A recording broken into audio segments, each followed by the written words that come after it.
Hi everyone, welcome you all in this course. This course is for AZ-900, that is for Azure Fundamental. In this course, we will go through step by step concept, all the services and their terms we will define, and also we will go through the exam related question. There are more than 150 plus questions here, which we will go through one by one, and I'll define and explain them how we can choose the right answer.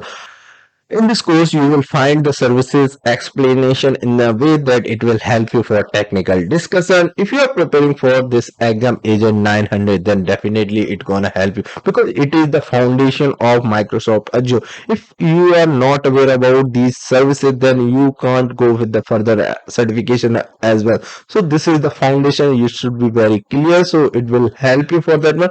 Also, whenever you go for interview, you need an explanation of the services to the point. So in this course we will define that services in the way, so it will help you. So let's see what we have in this course.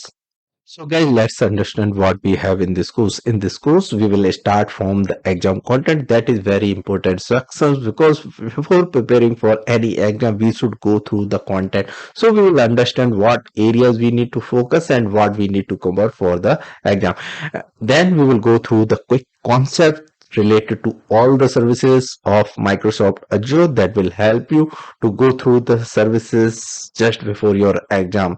These will cover in 25 to 30 minutes, but it will help you throughout your career as while you are discussing with your customer or you are giving interview.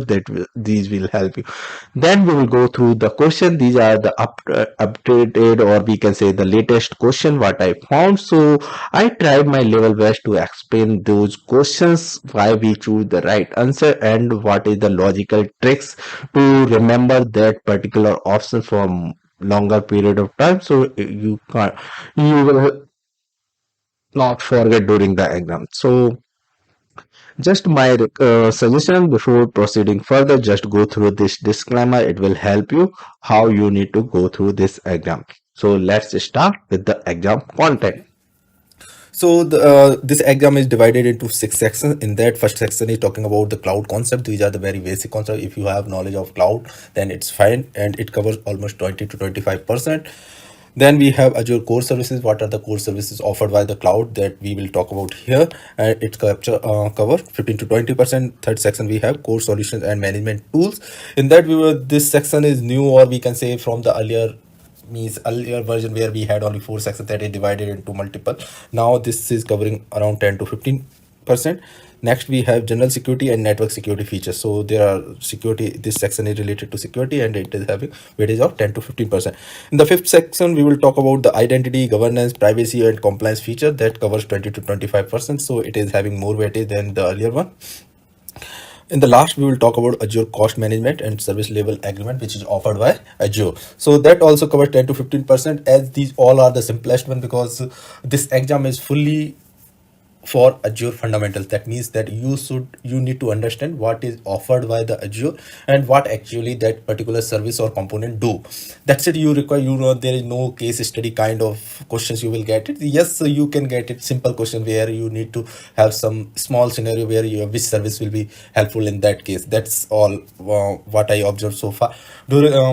As we already have more content related to Azure exam, you can go through the playlist, and I'm sure that you will be able to pass this exam with very good. So let's start with the learning part. So first we have the cloud computing. In the short, if we will say what exactly the cloud computing is, cloud computing is the delivery of computing services over the internet. What are these computing services? These computing services can be anything like compute, storage, database, networking, and in the cloud, who will take care of the physical hardware and who will take care of the hardware up to date? It is the responsibility of the cloud provider. In this case, our Azure is the cloud provider, so it is the responsibility of the Azure. So what are the benefits we have with the cloud computing? It is cost effective, scalable, elastic, reliable, global, or secure. If we talk about the characteristics of the cloud computing, it is on-demand self-service, it is broad network access, means it can be accessible from anywhere, resource pooling, it may rapid elasticity, major services. So we just need to pay what we consume. So we have three deployment models, that is public, private, hybrid. So Azure is the example of public cloud. When your organization having your own cloud, that will be known as a private cloud. In some cases, it can be possible that some of the component of your organization belongs to you. You want to keep with yourself, means your organization side, means your on premises, or with your company, and a few components can be on Azure. So these kind of cloud will be known as a hybrid cloud. Or it might be possible that you want to take services from multiple clouds, so that will also known as a hybrid cloud. So how we choose these deployment model? It's all depend on your budget, security, scalability, and maintenance. Then we have the service models. These are the three: infrastructure as a service, platform as a service, software as a service. If we talk about the control wise from the user's customer side, then infrastructure as a service have more control on your side, and you will be responsible for many of the components there. If we talk about platform as a service, it will provide you the environment where you can develop your applications. Mainly, it will be used for that one. Then we have the software as a service. It's based on licenses, like Gmail is the one of the example for that one. Office 365 is also software as a service. If we see all together these service models, so if you see, these are the components which come into picture when we plan to deploy our infrastructure, or we can say plan to deploy our application. So how it works? So we have the data center, or we can say the physical building. Then we have the networking inside that building or the data center. Then we have the servers in the rack in the data center. Then on those servers we will install the operating system. On the operating system we deploy our tools, database, whatever tools we want. With the help of those tools we will develop the application. The application will be hosted on those server. So how it works? But when we talk about the infrastructure as a service, if you see from right to left, data center, networking part, and the server part will come into IaaS. If we talk about platform as a service, then operating system and development tools also managed by the cloud provider, and it will come as a platform as a service, because they are providing you the platform where you can write your own code and prepare your application and host it in the cloud. Then we have the software as a service, where you just need to buy the licenses either for yourself or for your organization. When you go with the bulk, then definitely you will get the huge discount from the cloud provider.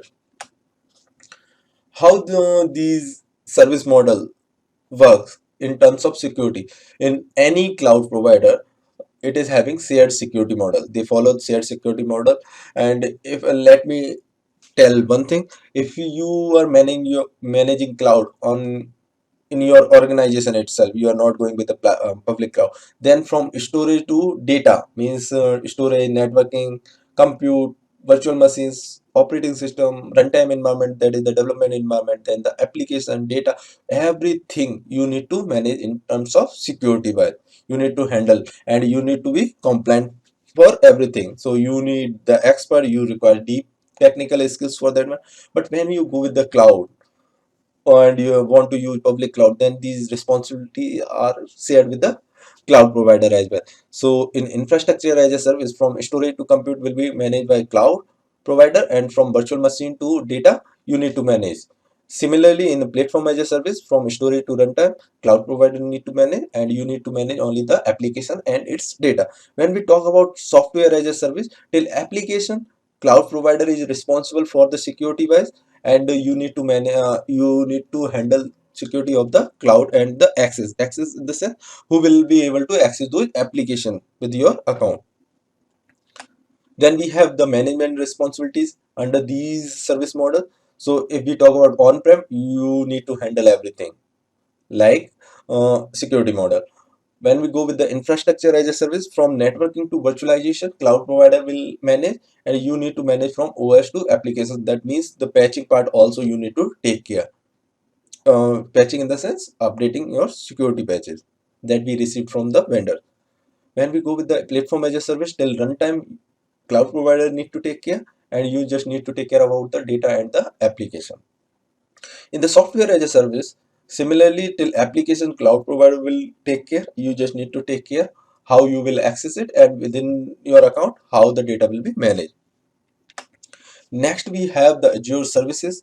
This is the slide which I got it from the Azure side. You can also go through it.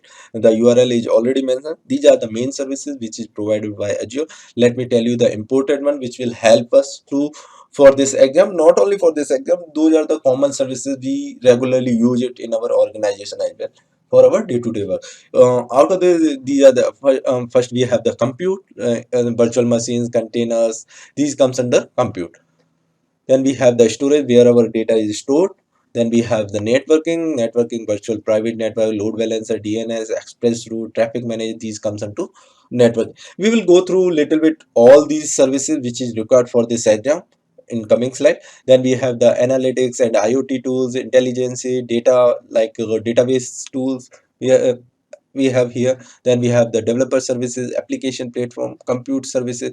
So many things we have in this whole picture. So it will give you the brief idea that okay, first at least you go through these all once, so when you go appear for the exam, you will not see this thing like this term is new for you and you are not aware about that. So it will help you from which category it belongs to.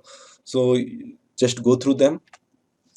Let's talk about the important computing services. As I mentioned, virtual machine scale sets that is used for scaling the virtual machines or your hosted application or hosted virtual machine. Azure Kubernetes services that is used for managing the cluster for containerized application. Then we have Azure Service Fabric that is the distributed system platform, and it runs either on Azure or your on-premises environment. Then we have the Azure Batch service that is managed service for parallel and high performance computing application. Next we have Azure Container Instance. These are the instance which is not dependent on the server. Means you no need to require the servers or virtual machine to use them. Just you can get the container instance and run your containerized application top of that. Then we have the Azure function that is the event driven, or we can say logic driven technology, or it is serverless computing service that is nowadays very much useful, and we will get some questions from here as well. Here we have the networking services. Those are the important one. Let me tell you, first is Azure virtual network, load balancer, application gateway, VPN gateway, Azure DNS. Then we have Azure Content Delivery Network, that is the CDN. So I received one question from this like, and what exactly it do? It delivers high bandwidth content to customers globally. Then we have Azure DDoS, that is denial death of service protection. It protects Azure hosted application from DDoS attacks. Then we have the traffic manager. There is a difference between load balancer and traffic manager. Load balancer works within the region, and traffic manager helps you to distribute traffic or redirect traffic in other regions as well. Azure Express Route, it provides the dedicated connection between your on-premises environment to cloud. Then we have Azure Network Watcher, Azure Firewall. Oh yeah, Azure Firewall is also an important service. Implements high security, high availability firewall with unlimited scalability. Then we have Azure Virtual Man, that is not much important. So these are the services which I got it from the Azure training site. That is the training of 9 hours, but I combined it together and made a useful content for you for this exam. Next we have the storage services. In the storage service we have four services main, that is blob storage, file storage, queue storage, table storage. If we talk about blob storage service for very large objects such as video files, bitmaps and all. If we talk about file storage, file shares, or it behaves like a file server. Then we have the queue storage that is used for mainly for messaging service, because its data is stored for queuing and reliable delivery message between the application. Then we have Azure Table Storage. It is NoSQL store that hosts unstructured data independent of any schema. And these all services commonly provide these characteristics. These all are durable, secure, scalable, managed, and accessible from anywhere in the world. Next, we have database services. In the database services, we have Azure Cosmos DB. I got one question from this one also. It is a globally distributed database that support non-SQL option. Then we have Azure SQL database, Azure database for MySQL, PostgreSQL, SQL Server for VM, and the important service here is Azure Synapses Analytics. It is fully managed data warehouse with integral security at every level. So just go through these services once, twice, thrice. Just try to understand them. So it will help you if you get any question from, because this is the fundamental certification, right? You will get most of the question on the basis of concepts. After those services we have few more like web services. In the web services we have the Azure app service, Azure notification hubs, Azure API management, cognitive search, and web app feature of Azure app service, then signal R service. In the notification hub service used for sending notification to any platform. Then we have cognitive search. It is fully managed search as a service. It will be you. Then we have Azure App Service, that is quickly create powerful cloud-based application. After web services, we have artificial intelligence service. In this, we have two. One is Azure Machine Learning Service, Azure Machine Learning Studio. Mainly, if you just try to understand how machine learning works, it works from the previous actions taken. So it helps us to analyze what we got it previously when we run some application, and how on the basis of predict means on the basis of past experience we target for the future consumption and all. It helps in that way. When we will go through the question, it will be more clear to you. Then we have IoT services, IoT Central, Azure IoT Hub, IoT Edge. So in this, IoT Hub is the important one, messaging hub that provides secure communication between and monitoring of millions of IoT devices. How these IoT devices works and what exactly are these? Nowadays, if you know that we are having smart devices, right? The television, the bulb, and the Alexa. These are the smart devices. How it works? It works on the basis of sensor, and these are the example of IoT devices. Then we have big data service. In the big data also we have HD inside that is the important one. What exactly it do? It process massive amount of data with managed clusters of Hadoop cluster in the cloud. Then we have DevOps services. In the DevOps services, we have Azure Dev Test Labs. So what exactly this Azure Dev Test Labs do? It quickly create on-demand Windows or Linux environment for you. So it will be easy for you to do testing when we want to scale or and all. And we will have some questions on this as well. Now let's understand what exactly the region and availability domains are. The region is a geographical area on the planet that consists one or more availability domains. And what exactly the availability domain, that is the term from the OCI in Azure. Here we know as a availability zone. What exactly are these? Availability zones are physically separate data center within an Azure region, and one region mostly have three ADs in there, means availability zones in that one. Each availability zone is made up of one or more data center equipped with independent power, cooling, and networking. So the thing is, when we want to save our infrastructure, if the data center get fails or fail down, right? So what we will use? We will use more than one availability zone for that one. It also provides the isolated boundary for your region. So let's talk about little bit about serverless computing in Azure. And Azure's serverless computing is implemented in two ways. One is Azure Function, where you just need to execute the code with the any most of the modern language is supported by Azure Function. Then we have the Azure Logic apps. Those works on the mm, workflow model, right, which are designed in a web-based designer and can execute logic triggered by Azure services without writing any code. So here the first action is taken, then what action need to be taken.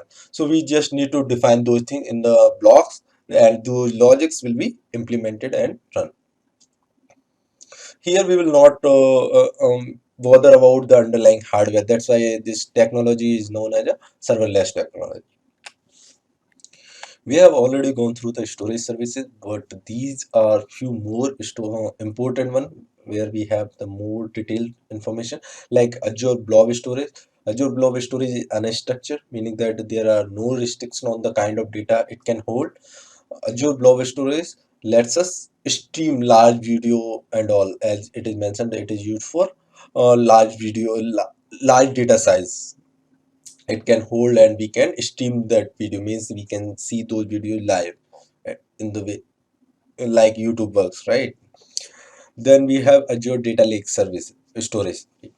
The data lake storage features allow you to perform analytics on your data usage and prepare reports out of that.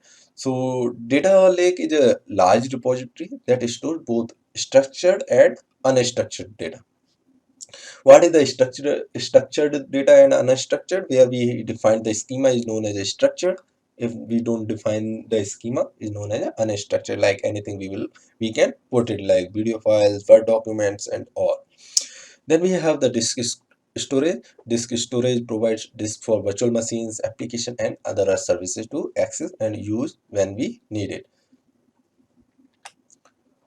Now we have the important networking terms that we will get into the questions, and these are the useful terms we can say.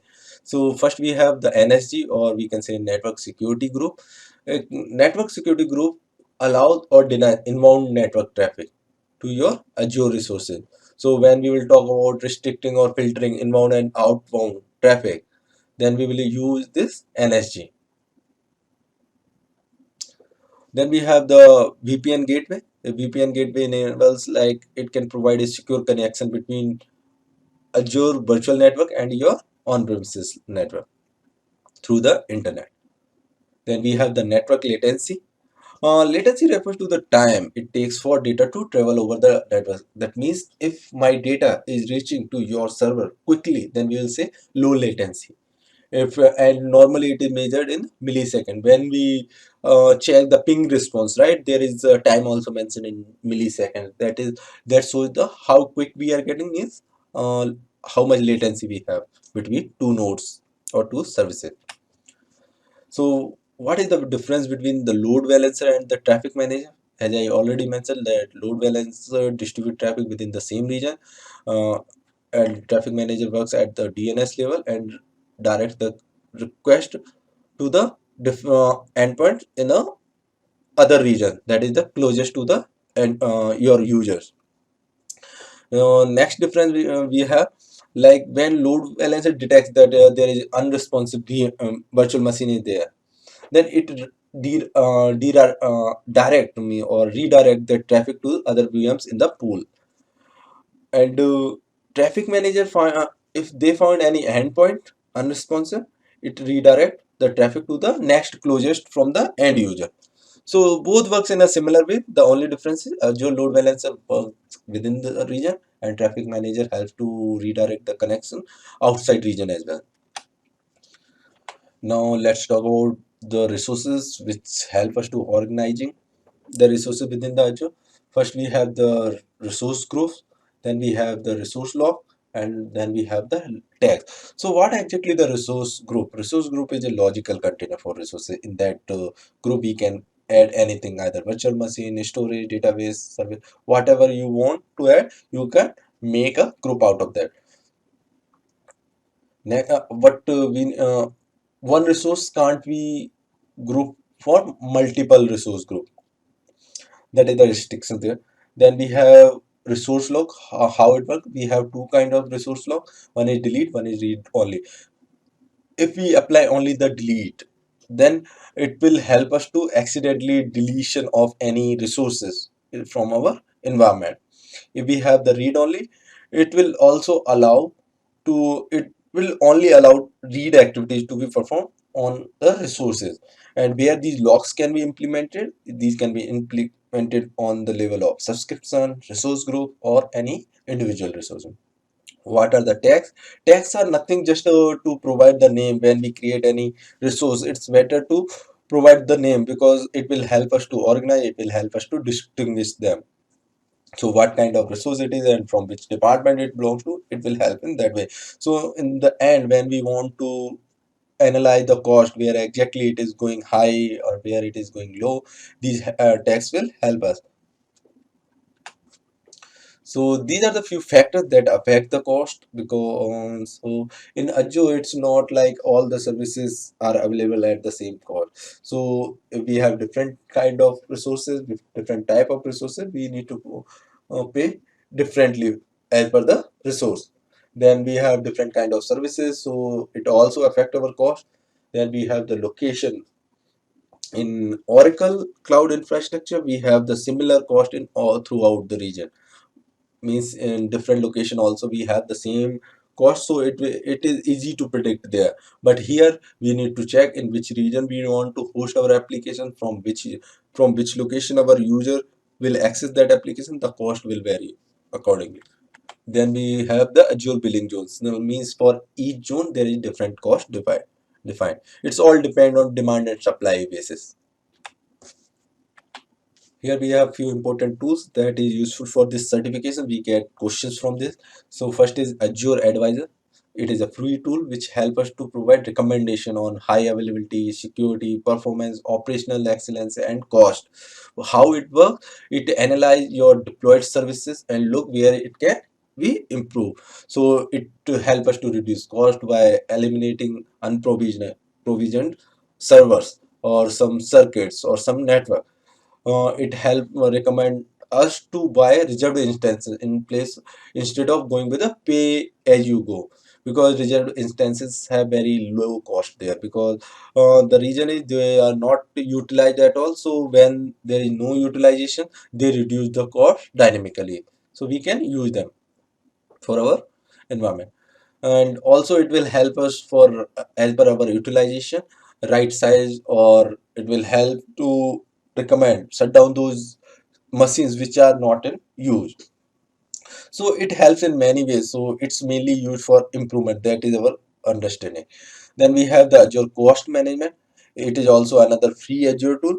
It helps us to provide the insight where exactly our money is going. That means it will break down the cost, means the spending, our spending. Then we will, okay, our computing service is taking more money than the storage, kind of means segregation it will provide. Then we have the TCO calculator, that is the total cost of ownership. If you are planning any migrations to cloud, as a designer or as an architect, you should understand what cost will be involved and how much it will cost me when I'm planning our infrastructure to cloud. So this tool will help us for that one. So now let's go through the questions one by one. It will help you for your upcoming exam. So let's see what we have. So what is the so this is the first question. What is the type of cloud computing which allows for building applications by utilizing your own data center and cloud provider infrastructure? So the option we have: public cloud, private cloud, community cloud, or hybrid cloud. What they are telling: the application by utilizing your own data center and the cloud service provider. Here it will be Azure, and here will be your own organization. So building application utilizing these two, then it comes under hybrid cloud, because we are using our own infrastructure and the cloud. Let's talk about next question. Cloud computing is a delivery model for what for services type? So the thing is networking, storage, compute power, hybrid, data, and analytics. So we need to understand what are the four services delivered by the cloud computing. So networking is delivered by, it is core service, storage is also core service, compute is also core service, and also this is the important core service we can say, or some new core services we can say.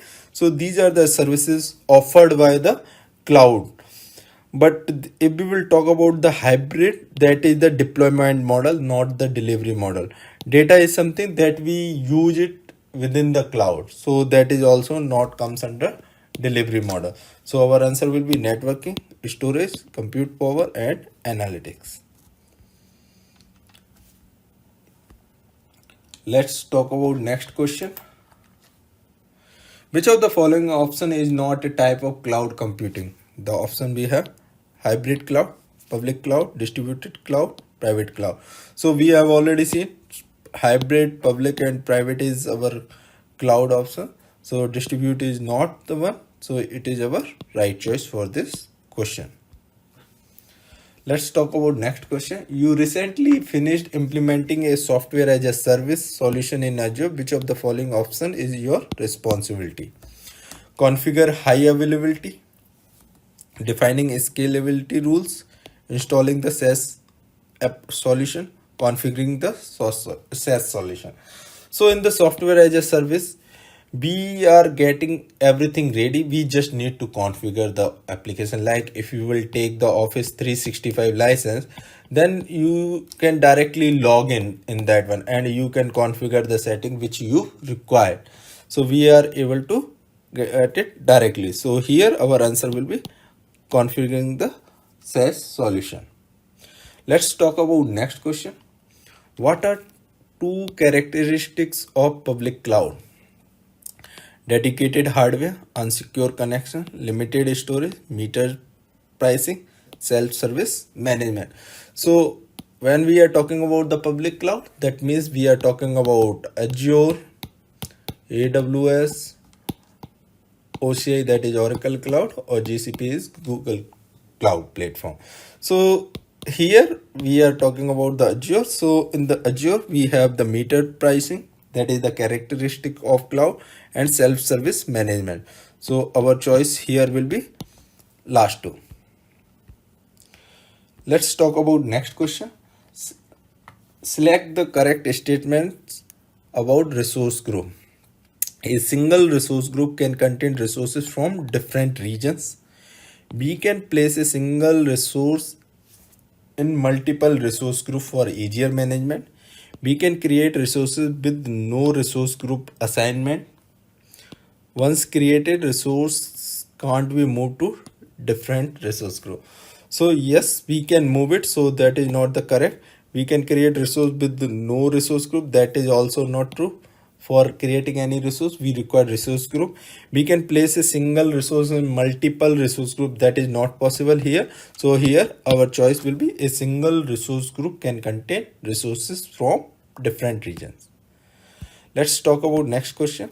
Availability zones are enabled for all Azure regions. True or false? So the thing is, it is false actually, because there might be a region where we don't find the multiple availability zones. Only certain Azure regions have availability zone enabled at this point of time, but in future might be all regions will cover availability zones. Let's talk about next question. You need to ensure that the services running on your Azure virtual machines are available if data center fails. To do this, you deploy the virtual machines in two or more availability zone. Did you meet the requirement? Yes. If you will go through the concept, like we have a region, inside a region we have availability zones. So these zones are nothing like a physical location or the data center from the Microsoft side. So the thing is, what they are asking, if one data center gets failed, your application will be available or through the availability zone.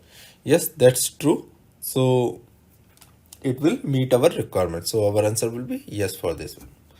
Let's talk about next question. You decide to use a version control for your software project. Which of the following Azure service provide a set of version control tools to manage code? The option we have: Azure Repos, Azure Dev Test Labs, Azure Storage, Azure Cosmos DB. For this one, we have the service called Azure Repo, which is used for version controlling for our applications or the software project. So you can find these type of services in cheat sheet, and easily you will be able to answer those questions. Let's talk about next question. Azure Monitor can monitor both cloud and on-premises environment. Yes, that's true. Azure Monitor can be used to monitor both types of cloud or the on-premise environment as well. So in this question, they are asking Contoso manager asked the team to implement continuous deployment process for their application. The team decided to use Azure DevOps service. Does this service meet their need? First, understand what they are asking. They are asking to implement continuous deployment. So they are talking about the CI/CD pipeline, continuous integration and continuous deployment, and that is part of our DevOps service. So for Azure, we have Azure DevOps service that handles that thing. So that is the correct choice for us. Let's talk about next question. Contoso manager asked the team to implement continuous deployment process for their application. The team decided to use Azure Dev Test Lab service.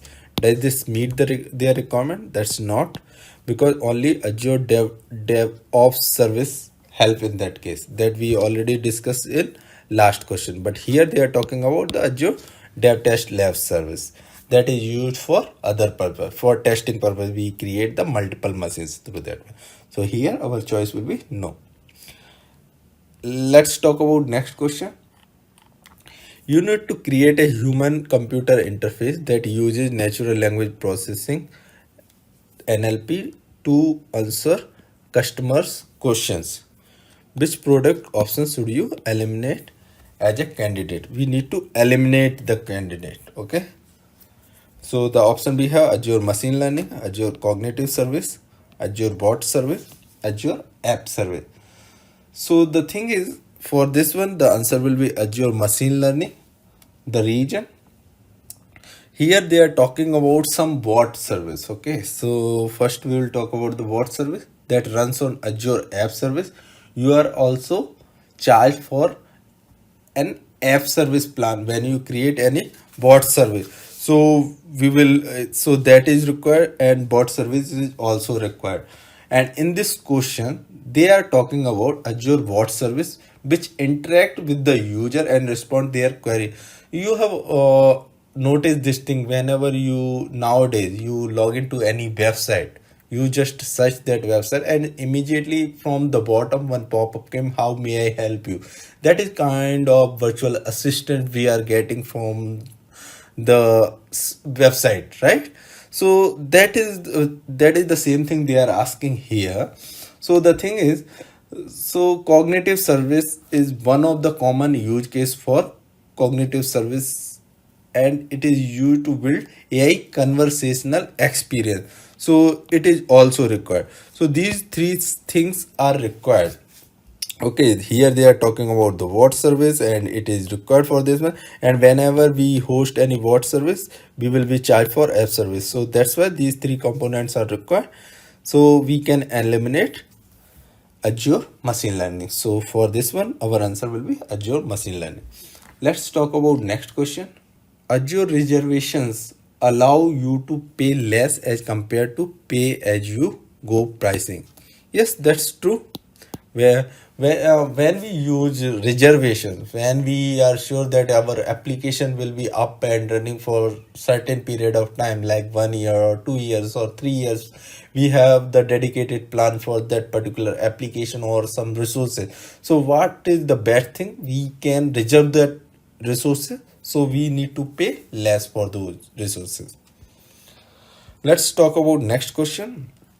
If you stop an Azure virtual machine, you continue to pay storage costs associated to the virtual machines. Yes, that is true, because as you know, whenever we create any virtual machine or we run any VM, it is always use some storage. If in case we stop this VM, our billing will be continue for this storage they are talking about here. So our answer will be yes for this one. Let's talk about next question. You plan to deploy several virtual machines. You need to control the ports that devices on the internet can use to access the VMs. What should you use? The option we have a network security group, an Azure AD role, Azure AD group, and Azure keyword. As I already mentioned, that whenever we need to control the traffic through the ports, we will use NSG for that one, Network Security Group. Let's talk about next question. You want to connect through HTTPS to a brand new web server. Okay, HTTPS, that means port number 443. VM that you deploy to Azure. You open a browser, try to connect to the web service public IP, but your connections get denied. What configuration should you modify so that you can connect to the web server? The option we have: virtual network gateway, virtual network, NSG, network security group, routing table. So here also our answer will be network security group. Let's talk about next question. You need to deny traffic from or to known malicious IP address and domains. What Azure service should you create? Azure Firewall, user defined roles, network security group, or Azure policy. So whenever we know that there is a malicious IP or the domain, we need to restrict the traffic from that, or we need to restrict the traffic to that particular IP or the domain, then we use Azure Firewall for that one. Let's talk about next question. Your company plans to deploy several web servers and several database servers to Azure. You need to recommend an Azure solution to limit the connections from the web servers to the database server. What should you include in the recommendation? Local network gateway, root filter, Azure Service Bus, network security group. So here again we will use network security group because you need to recommend an Azure solution to limit the connection from the web server to the database server. Let's talk about next question. You have an Azure environment that contains 10 virtual network and 100 virtual machines. You need to limit the amount of inbound traffic to all the Azure virtual networks. What should you create? So here the number of virtual network can be anything in your exam question. The number of virtual machines can be anything. The only thing, we need to limit the amount of inbound traffic. So what we need require? We need to create 10 Azure Express route circuit, 1 Azure Firewall, 1 network security group, 10 virtual network gateways. So for this one, we will use 1 Azure Firewall. We require only 1 firewall where we can configure to restrict this traffic. Let's talk about next question. Azure Firewall encrypts network traffic sent from Azure to outside destination. Whenever we send any traffic from your Azure to outside, that is encrypted, but the Azure Firewall don't do that one. Azure Firewall only do the restrictions, or we can say it is used to block the traffic. So encryption is not handled by the Azure Firewall. So here our choice will be no. Next question. Azure Network Security Group encrypts traffic sent from Azure to outside destination. Again, here NSG also not handle the encryption. It is done by some other service. So network security group is used to restrict the traffic on or through the port configuration. So here again our answer will be no. Let's talk about next question. You need to investigate which user has turned off a specific virtual machine in the last 14 days. What Azure service can help you during your investigation? So we have Azure Monitor, Azure Event Hub, Azure Activity Log, Azure Service Hub. So for this one, we can use Azure Activity Log where we can trace the logs who did this thing. Let's talk about next question. An Azure resource inherits logs from its resource group. Yes, that's true. We have already seen this one. Let's talk about next question. Which service provider provide organization with the ability to manage the compliance of Azure resources across the multiple subscriptions? We need to select the answer choice that makes the statement correct. The option we have Azure policies, Azure app service plans, resource group, management group. See, resource group are not used for this purpose for management. Azure App Service Plans is also not. Now we are left with the Azure policies and Azure management groups.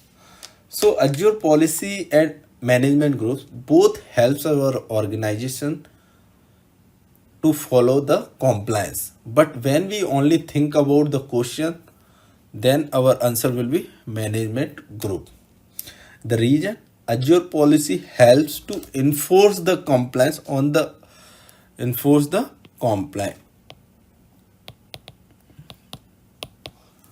But on the other side, if we will talk about the management group, it helps to manage the compliance.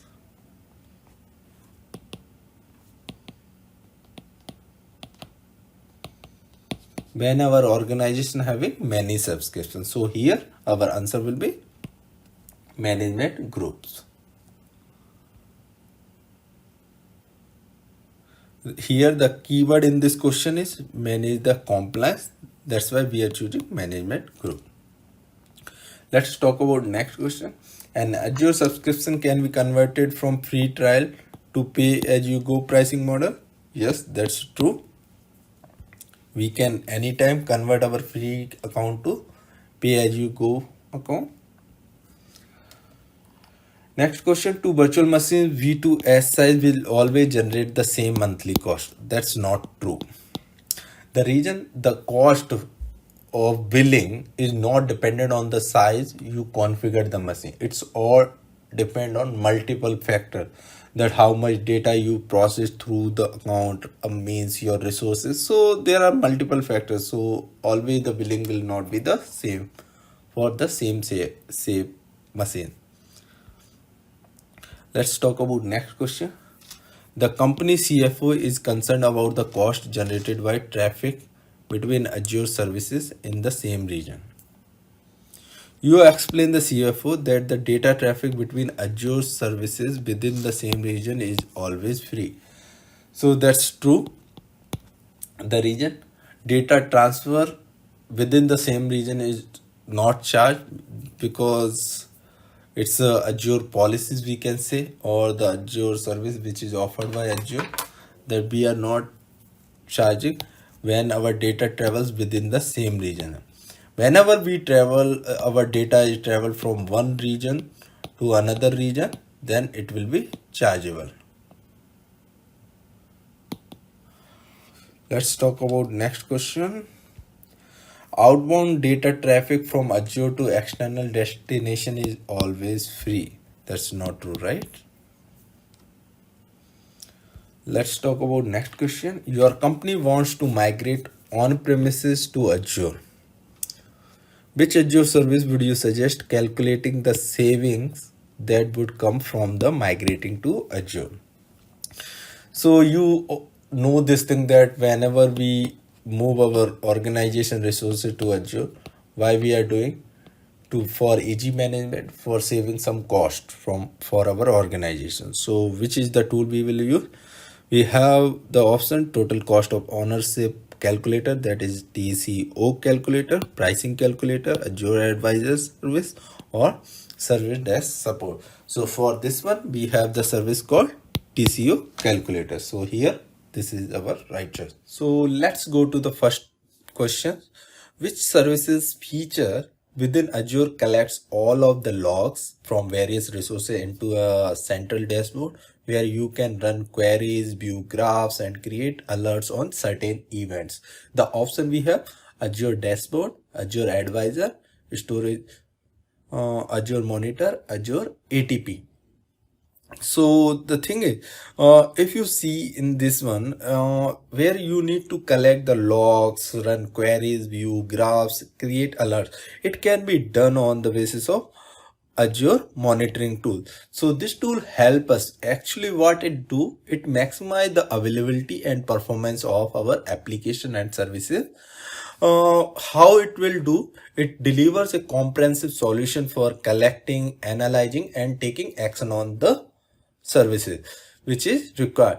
And also it helps us to understand how our application is performing and how we can proactively identify issues and on the basis of issues we can take the action. So our answer for this question will be Azure Monitor. Let's see the next question. From Azure Service Health, you can view the health of all the services deployed in your Azure environment and all the other services available in Azure. So this option is correct. So we need to choose yes here, because Azure Service Health consists of three components. Just understand it is having three components. One is Azure Status, one is Azure Service Health, and then Azure Resource Health. So in this way it can keep track on the health of the services as well as other services also. So our answer for this question will be yes. Let's see the next question. Microsoft Office 365 and OneDrive are example of which cloud service type? The option we have: platform as a service, software as a service, infrastructure as a service, and database as a service. If you remember, we have already discussed earlier that either it is Gmail or the Office 365, these are the part of software as a service. So our answer for this one will be software as a service, because we just need to use these services and on the basis of license we purchase, we no need to manage the underlying infrastructure or no need to configure them. We just need to use them.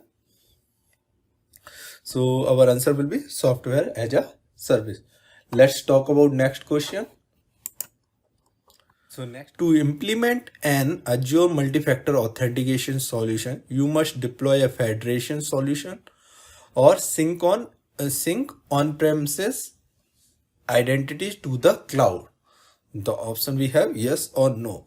So the thing is, if we are talking about the federation solution or the sync on-premises identity with the cloud, it is comes under SSO, single sign-on. So it is not for the multi-factor authentication, because in multi-factor authentication we use validation in two form. Two form means one is for with the username and password, other one can be either with the PIN or OTP or some other way we can use it. So for this one our answer will be no. So let's see the next question what we have. So the next question we have: Azure information protection can be used to encrypt which type of traffic or documents? So the option we have: network traffic, documents and email messages, and Azure storage account, and Azure SQL database. So if you remember, if you can see here, the Azure information protection. So our keyword here is information. So normally we keep the information in the form of documents and emails. So the answer for this one will be documents and emails. So let's talk about next question. You can deploy up to 15 web apps in an Azure free accounts. Yes or no? So if you remember, or if you gone through the Azure free service, free trial, what they are offering, you can have up to 10 web apps, not more than that in the free account. So our answer for this one will be no. Let's talk about next question. You are working on a new migration project for several weeks already. The project manager had asked you to configure Azure to send email alerts when the cost of the current billing period for the Azure subscription exceeds a specific limit. Okay, so what will you use in this case? The option we have: Azure Advisor, Budget Alerts, Azure IAM, Compliance Manager. You know that you can't be sure that how much cost it will be, so it's always better to keep the alerts on the threshold value. So here what they want that your Azure subscription don't exceed with the specific limit. So we need to decide the budget for this. So budget alerts can help us in that way. So our answer will be budget alerts. So it will notify when our spending is reached to our threshold value. Let's talk about next question. Which Azure service would you use to monitor threats in your Azure environment by using sensors? The option we have: Azure Monitor, Azure Security Center, Azure AD Protection, and Azure Advanced Threat Protection. So here we need to monitor the threats. So our answer will be Azure Threat Protection. Azure Advanced Threat Protection, that is known as Azure ATP.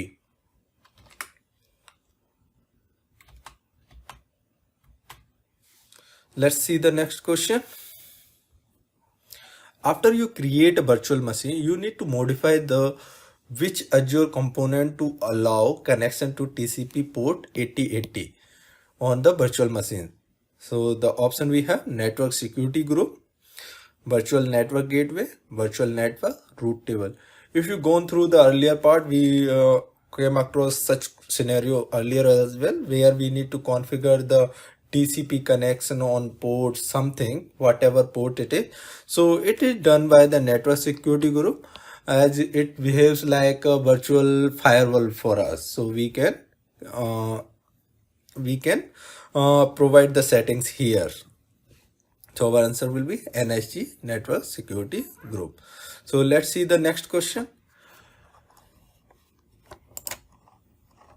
When an Azure subscription expires, the associated Azure Active Directory tenant is deleted automatically. So it is true or false? So whenever our subscription expires, so it's not like our AD services will delete automatically. It's not true. It will remains there. And also, but the thing is, we will lose the access to them. So once we convert our subscription or we will extend it, then we can get it. So our answer for this one will be the false. Let's see the next question. From Azure Service Health, an administrator can create a rule to be alert if an Azure service fails. Yes, that's true, because we prepare or create this service for this purpose only. If any issue comes, then it will alert us. So let's see the next question. Your company has decided to migrate all its infrastructure to Azure. All the Azure resources used by each department will be managed by a distinct department administrator. Which of the following options can solve this requirement? We need to choose two options. The option we have: create multiple subscription, create multiple Azure AD directory, create multiple resource groups, and create multiple regions. So let's go one by one. First option we have: create multiple subscriptions. That is the correct one. Then create multiple Azure AD directories. That's not the correct. Then we have create multiple resources. That is also correct. Create multiple regions. That is not also correct. So our answer will be create multiple subscription and create multiple resource groups. So the thing is, when we are talking about the Azure subscription, it's a container for Azure resources, which is a boundary for permission to resources and for billing purpose. Okay. And if we talk about the resource group, it's a container that holds the related resources for Azure solution. So in this case, what they want to enable each department administrator to manage the Azure resources, so used by that particular department. So what we need to do, we need to create a separate subscription per department, and also we need to assign each department administrator as an administrator for the subscription to enable them to manage all the resources in that particular subscription. So that's why our answer will be create multiple subscription and create multiple resource group. Let's talk about next question. An Azure subscription can be converted from free trial to pay as you go price model. That's correct. So we are free to convert our free trial to paid account. So our answer will be yes for this one. So let's talk about next question. When you are implementing software as a service solution, you are responsible for installing the SAS solution, defining scalability rules, configure high availability, configure the SAS solution. So if we talk about one by one, installing the SAS solution is not correct because we are not going to do any installation here.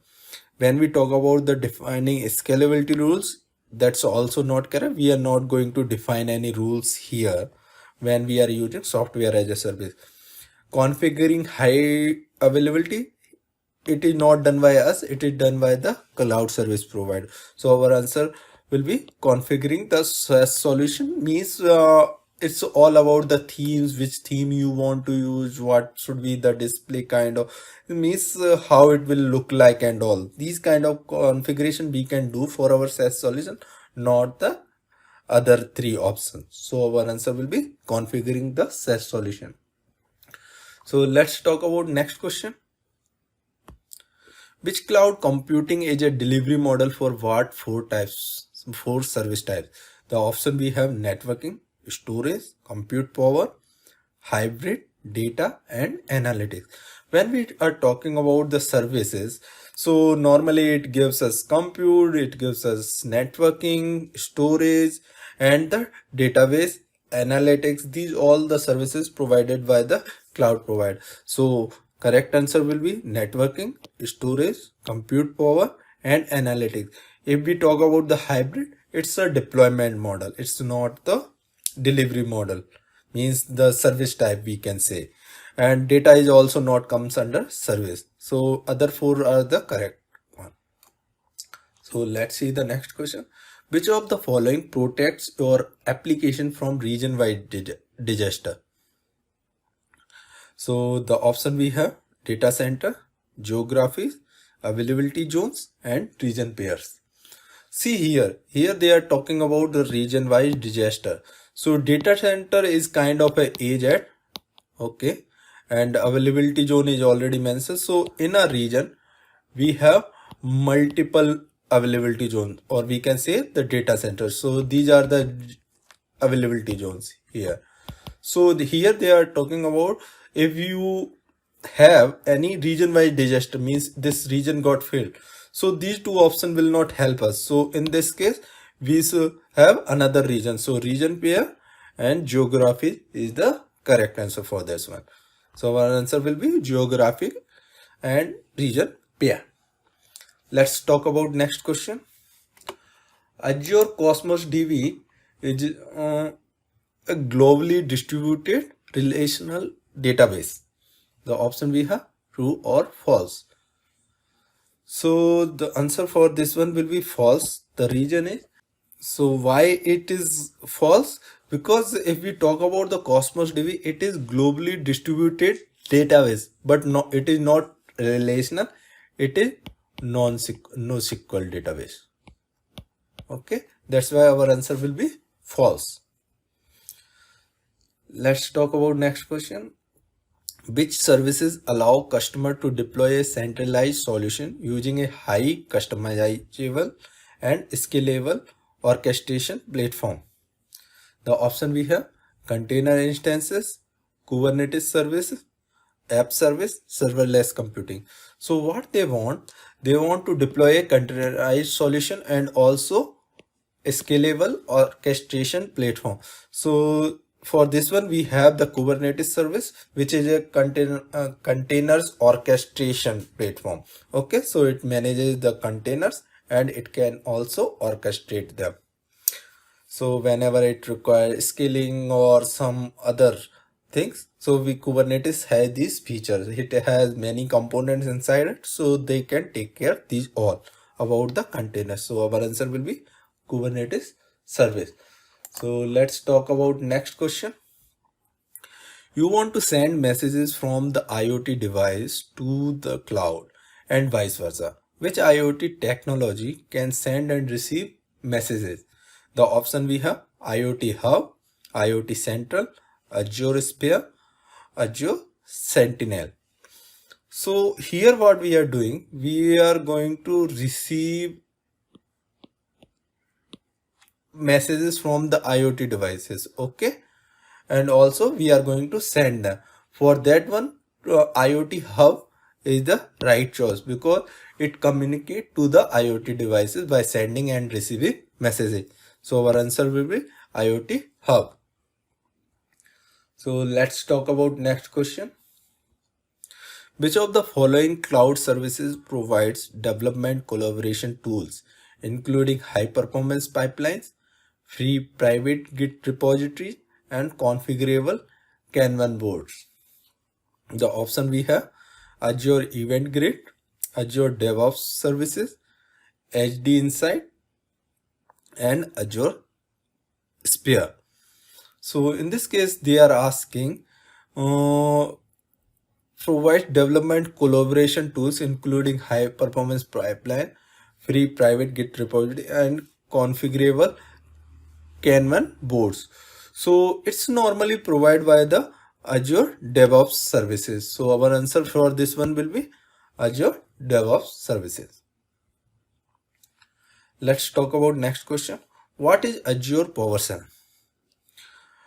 It's a open source version of PowerShell with pre-installed Azure modules, a scripting language for common Azure administrative tasks, PowerShell module for common Azure administrative tasks, and last option we have PowerShell version designed for Azure.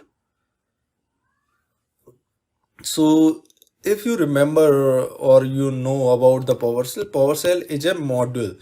So Azure PowerShell, actually what it is, it's a PowerShell module for the common Azure administrative task. So our answer is third one. So what it do, it help us to allow perform some common and administrative tasks with their Azure resources. So with the help of this, we can administrate our Azure components. Let's talk about next question. You need to deny traffic from or to non-malicious IP address and domains. What Azure service should you create for this one? The option we have: Azure Firewall, user defined rules, network security group, or the keyboard. So when we know that this particular IP address or the domain is malicious, so we need to define that in our configuration where we can do that one. So it will be denied from that particular communication from that particular IP address and the domain. For that one, we will use Azure Firewall. So our answer will be Azure Firewall. We can do that one. So it will be denied from that particular communication from that particular IP address and the domain. For that one, we will use Azure Firewall. So our answer will be Azure Firewall.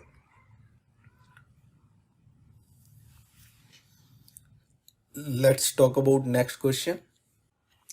Which Azure service help you to analyze your configurations and usage telemetry and offer personalized actionable recommendation to help you optimize your Azure resources for reliability, security, operational excellence, performance, and cost? The option we have: Azure Monitor, Azure Advisor, Azure Service Health, Azure Resource Manager. So which here they are asking us which can provide actionable recommendation in the sense there is something which can advise us, right? So here we have Azure Advisor service which can help in these all the parameters what is mentioned in the question. So our answer will be Azure Advisor. Let's talk about next question. Which options you can configure in the pricing calculator? Azure Dev or Test pricing, support options, tier, region, or the all the above. So if we are talking about the price calculator, so these all will be part of that one. So we can define Azure Dev or Test pricing, we can calculate support options, we can calculate for the tiers what we are using, we can calculate for the per region wise. So all the above is the right choice for this question.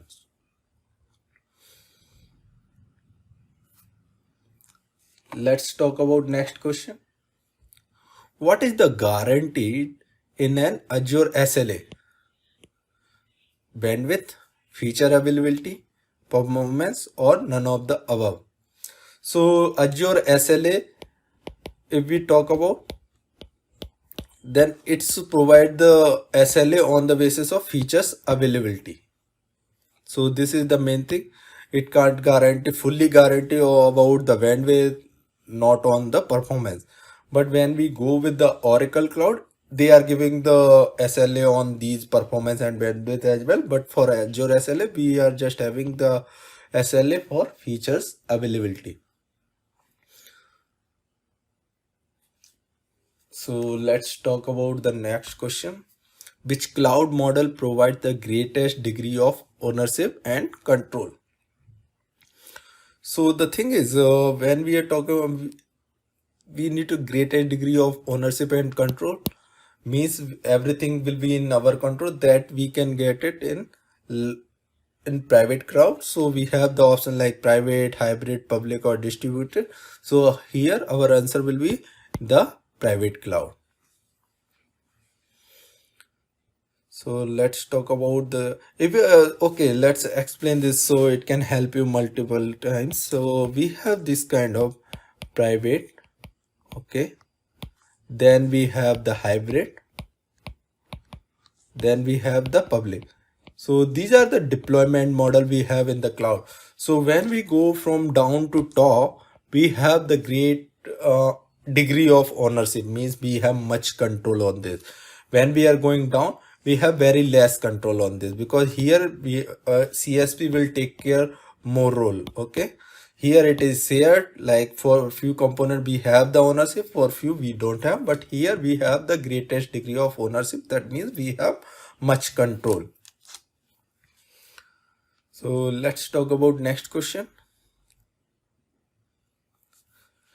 You are planning to provision infrastructure as a service resources in Azure. Which of the following resources is an example of infrastructure as a service? The option we have: Azure Virtual Machine, Azure Logic App, Azure SQL Database, Azure Web App.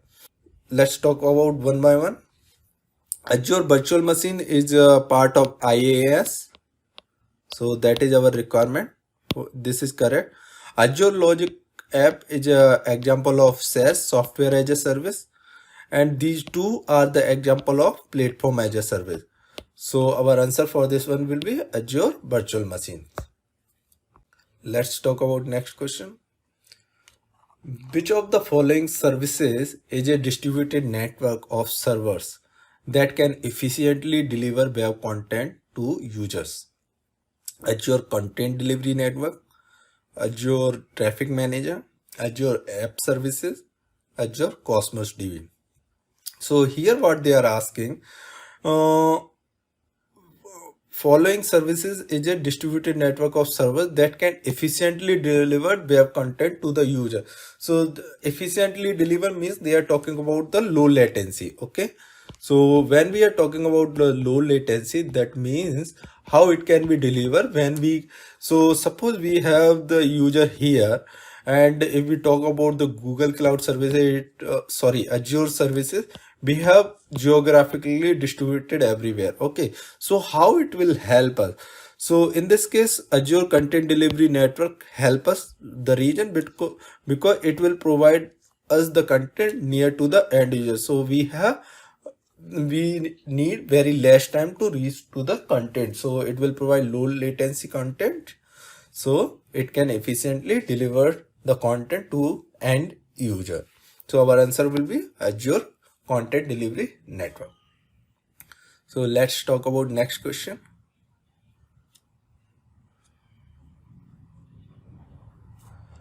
Which of the following is an optimized storage service for storing massive amount of unstructured data such as videos, images?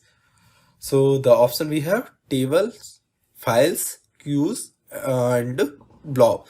So if we are talking about the unstructured data, we normally use object storage. So here we have blob storage, which is a kind of object storage which normally help us to store unstructured data such as text, videos, images, binary data, or we can say It is normally, we can say it's useful in storing distribute means the files also. It can store the audios and videos and every kind of data which is unstructured. It can help us to store that one. So in if we talk about the alternate one, that is kind of a object storage which is available in other cloud. So this is the same kind of storage, blob or the object storage. So our answer will be the blobs. Let's talk about next question. Which features does virtual machine scale sets provide? We need to choose two options here. So we are talking about the skill sets. So it will provide the load balancing between the virtual machines. That's correct. It's a firewall. That's not correct. Automatic installation of supporting apps and deployments of custom mode. That is also not correct. Auto scaling of virtual machines. That's correct. Content delivery network. It's not also not correct. So our answer for this one will be load balancing load balancing between the virtual machine and also auto scaling of virtual machines. Let's talk about next question. Which service could help you manage the VMs that your developers and testers need to ensure that your new app works across various operating systems? The option we have: Azure Test Labs, Azure Dev Test Labs, Azure Repos, Azure DevOps. So here we need to understand which service can help us to manage the VMs that your developers and testers need to ensure your new app works. So they need something for testing purpose. For that one, we have Azure Dev Test Labs. In this way, we can prepare very many machines in very less time. So this service helps us in that way for the testing purpose. So it will help developers to test their application if they are working well or not. So our answer will be Azure Dev Test Labs. Let's talk about next question. You want to be alerted when new recommendation to improve your cloud environments are available. Which service will do this? The option we have: Azure Advisor, Azure Cost Management, Azure Monitor, Azure Service Health. So here we are looking for the alert when the new recommendation to improve our cloud is available. So that is Azure Advisor, which advises where we can improve it.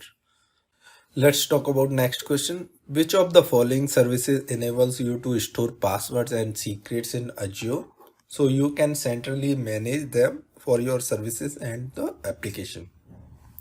So the option we have: Azure Information Protection, Azure Security Center, Azure Key Vault, Azure Threat Protection.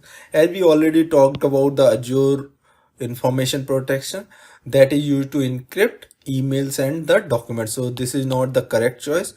We have already talked about Azure Advanced Threat Protection, that is normally used to get alert when any threat is there from the malicious IP or the domains. So it is not also the correct one. For this one, we use Azure Key Vault, which is normally used to store the password and the secrets in your Azure for your application and the services. So our answer will be Azure Key Vault.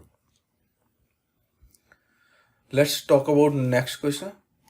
What is the new data privacy and information protection regulation that took effect across Europe in 2018? So normally it's about the May 2018. Okay.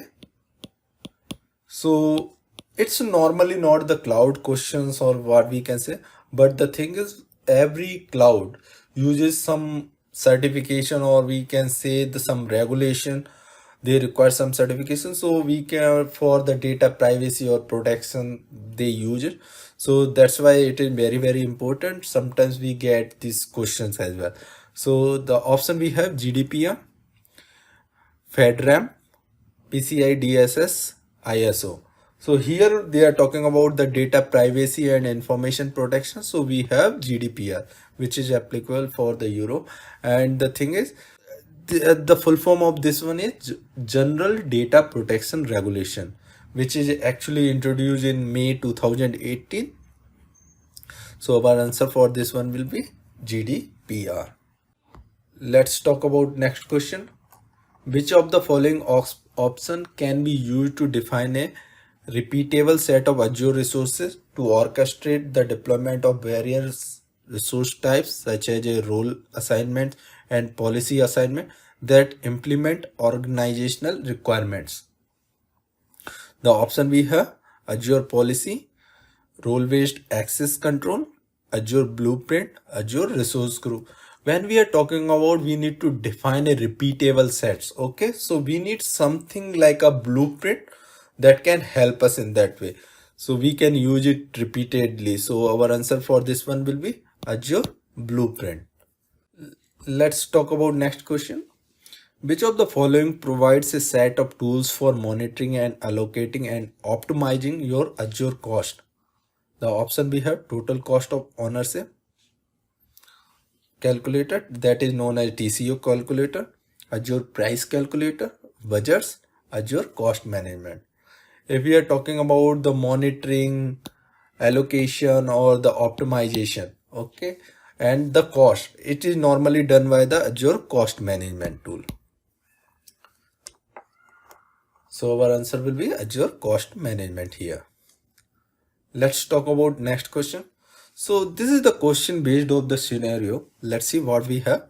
Your company has an Azure subscription that contains following unused resources. Okay, they are having 10 network interface, 10 virtual machine, 10 public IP, 20 user accounts in Azure Active Directory, 5 groups in Azure Active Directory. Which option you will select to reduce the Azure cost for the company? So normally these are unused resources, so we can remove them, but we need to identify which can help us to reduce the cost. Okay, normally it is advisable when we are not using that one, they are not in use, we should remove everything. But here they are talking about the cost perspective. So the option we have: remove the unused virtual machine, remove the unused network interfaces, remove the unused user accounts, remove the unused public IP addresses. So the thing is, let me talk about one by one. But Azure machines, virtual machines, sorry, have the cost, so we should remove it. And remove unused network interface. Normally network interface don't have any cost involved. Similarly, we don't have any cost involved on the user account, so these both don't require to remove. But for the public IP address, yes, so these two is having the cost, so we should remove them. In this case, our answer will be remove the unused virtual machine, remove the unused public IP addresses. Let's talk about next question. A company T3P is planning to host an application on a set of virtual machines. Virtual machines are going to be running for a prolonged duration of time. Which of the following should be considered to reduce the overall cost? The option we have: Azure Availability Zones, Azure Reservations, Azure Resource Managers, Azure VM Skill Sets, Azure Resource Group. So the thing is, we need to reduce the overall cost. Okay, but the keyword here is we are sure we need to run our virtual machines for the prolonged duration of time. We are know that it is not for the less time, it need to be up and running for longer period of time. So when we know such scenario, we always commit something. We can commit something to the provider so they can give us a better discount on that. So for that case, we use Azure Reservations. So whenever you reserve something, you always get some discount, right? So our answer for this one will be Azure Reservation. Let's talk about next question. You need to ensure that when Active Directory Azure AD users connect to Azure AD from the internet by using an anonymous IP address, the users are prompted automatically to change their password. Which Azure service should you use that? So the option we have Azure AD Identity Protection, Azure AD Privileged Identity Protection or Identity Management, Azure Information Protection, Azure Threat Protection, Azure Security and Compliance. So here the thing is, you are getting, so the thing is you need to ensure when Azure Active Directory users connect to Azure AD from the internet by using anonymous IP address, the users are prompted automatically to change their password. Okay, so in this case we need to do something with the identity, that means with your user account, because the information protection is not correct, threat protection is not correct, it's not related to security and compliance as well. So here there are two things related to the identity. Privileged identity is kind of a admin identity or admin user account, but here they are talking about the normal user account. So our answer will be Azure AD Identity Protection. So this service can help us in this way. So let's talk about next question now. Your team needs to have an integrated solution in place that can be used for deployment of code. Which of the following service can be used for this purpose? So here we need to understand, here they are talking about the integrated solution that can be used for deployment of code. Okay, so the option we have Azure Resource Manager, Azure DevOps, Azure AIP, Azure Advisor. So Azure DevOps is the correct answer for this one because it's a software as a service platform from the Azure side, and it will help us. It will provide many tools for developing and deploying software. So it's like a CI/CD, we can say, continuous integration and deployment. So this one help in that way. So our answer will be Azure DevOps. Let's talk about next question. What is guaranteed in an Azure SLA? Uptime, performance, skill set, high availability, or bandwidth. As we already discussed about Azure SLA, so they don't give SLA on the bandwidth, skill set, or the performance. Now here two terms left, high availability and uptime. They give high availability SLA, but the thing is, it's not defined in the SLA. It's like they give something like uptime or something. So we need to define it in a minutes or hours or so in the basis of percentage. So that is on the basis of uptime, not the high availability. High availability just a feature, not the SLA term. So our answer will be the uptime. High availability is not the correct choice. Just remember this one. So our answer is uptime. Let's talk about next question. When you need to delegate permissions to several Azure virtual machines simultaneously, means at once, you must deploy the Azure virtual machines to the same resource group, to the same availability zone, to the same region, or it is not possible at all. So as we remember, for the permissions purpose, we use resource group. So here we need to assign them to the same resource group so we can delegate the permission altogether to multiple virtual machines. So our answer will be same resource group. Let's talk about next question. You plan to migrate a web application to Azure. The web application is accessed by external users. You need to recommend a cloud deployment solution to minimize the amount of administrative effort used to manage the web application. What deployment service you include in the recommendation? So the option we have: infrastructure as a service, desktop as a service, software as a service, platform as a service. We have four model, okay, service model. So here we are talking about the web application. Normally web application is a part of platform as a service, where we just need to configure the web application or deploy the code and we can use that particular application.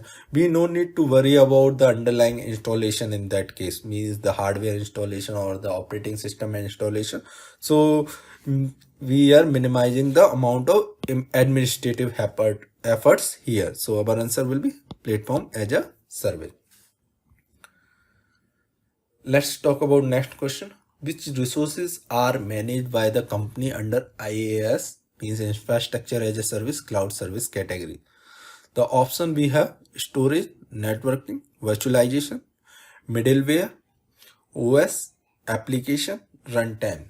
So if you remember in the IaaS responsibility model, if you gone through this one in my first video, which is mentioned, in this one we have already seen this thing, that the storage, networking and virtualization, okay, it need to be taken care by cloud service provider, not by us.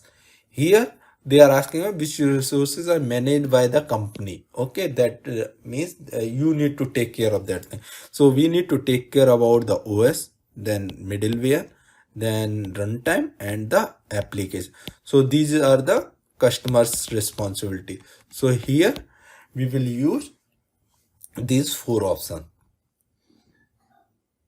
Let's talk about next question. What is the name of the collective set of APIs that provide machine learning and artificial intelligence services to your own applications like voice recognition, image tagging and chatbot? The option we have: Azure Policy, Azure Resource Manager, Azure Cognitive Service, Azure Machine Learning Studio, Azure Functions. Okay, so here it's like you need to name the collective set of APIs, okay, that provide machine learning, artificial intelligence service for your application. Okay, so for that is normally provided by the Azure Cognitive Services, because without having the skills of Azure means artificial intelligence, or we can say the machine learning or the data science knowledge, you can use this service to build your application. So our answer will be Azure Cognitive Service here. Let's talk about next question. Which service provides serverless computing in Azure? The option we have: Azure Virtual Machine, Azure SQL Database, Azure Functions, Azure Storage Account. When we are talking about the serverless computing, that means we are not worried about the underlying hardware. It doesn't mean that serverless is something where is no server is involved. It's like we are not worried about the underlying server or something. So the it is provided by the Azure Function. So Azure Function allows us to run a small piece of code whenever needed, and we no need to worry about the application infrastructure. So our answer will be Azure Function. Let's talk about next question. Azure Storage is an example of Database as a Service, DBaaS, Software as a Service, SaaS, Infrastructure as a Service, IaaS, Platform as a Service. So the thing is, Azure Storage is a part of Infrastructure as a Service. Here is some mistakes. It is not the correct. So correct answer is Infrastructure as a Service. Let's talk about next question. Which statement is correct regarding Azure region? An Azure region contains one or more data centers that are connected by using a high latency network. An Azure region can be found in every country in Europe and Americas only. An Azure region contains one or more data centers that are connected by using a low latency network. An Azure region is found in each country where Microsoft has a subsidiary office. So let's go one by one point. So here they are talking about Azure region contains one or more data center. Till here it is correct, but it is talking about the high latency. That's not correct. It's about low latency network. So we have the Azure region. In this region, we can have multiple data center. Okay, and these are known as availability zones as well. Okay, so these are connected with the low latency, not the high latency. Azure regions can be found in every country in Europe and Americas only. That's also not correct. So first two is wrong. An Azure region contains one or more data center that connected using a low latency. So that is the correct word. and correct term. So this is correct option. An Azure region is found in each country where Microsoft has a subsidiary of it. That is not also correct. So our answer will be the third one. Let's talk about next question. A SQL database is an example of which service model? DBaaS, SAS, Software as a Service, Infrastructure as a Service, Platform as a Service. So when we are talking about the SQL database, that is part of Platform as a Service. So that is the correct choice. So our answer will be Platform as a Service. So this is the first question of this video. So in this question they are asking, your company T3P plans to automate the deployment of servers to Azure. Your manager knows that you may expose administrative credential during the deployment. Okay, so your manager has some concern there.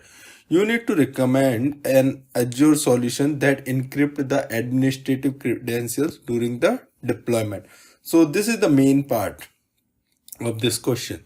Okay, so what should you include in the recommendation? The option we have Azure MFA, that is multi-factor authentication, Azure Key Vault, Azure Threat Protection, Azure Security Center, Azure Information Protection. So for the encrypting the administrative credential during the deployment, we will use Azure Key Vault. Why? Because Azure Key Vault is a cloud service for storing your administrative credentials.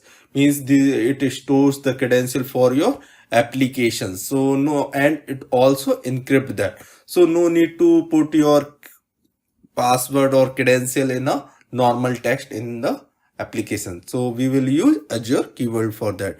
So normally what happens, centralizing storage of application secrets in Azure Key Vault allow you to control their distribution. Also, it reduces the chance that secrets may be accidentally leaked. So that's why we use Azure Key Vault in this question. Let's talk about next question.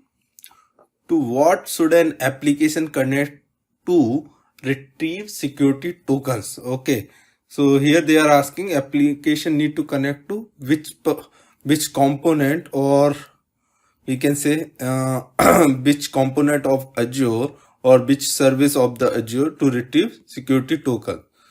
The option we have an Azure Key Vault, Azure ATP, Azure Storage Account, MFA, or an Azure Active Directory. So for this one, the correct answer is Azure Active Directory. So to retrieve security tokens, application need to connect Azure AD. So this is the right choice for this question. Let's talk about next question.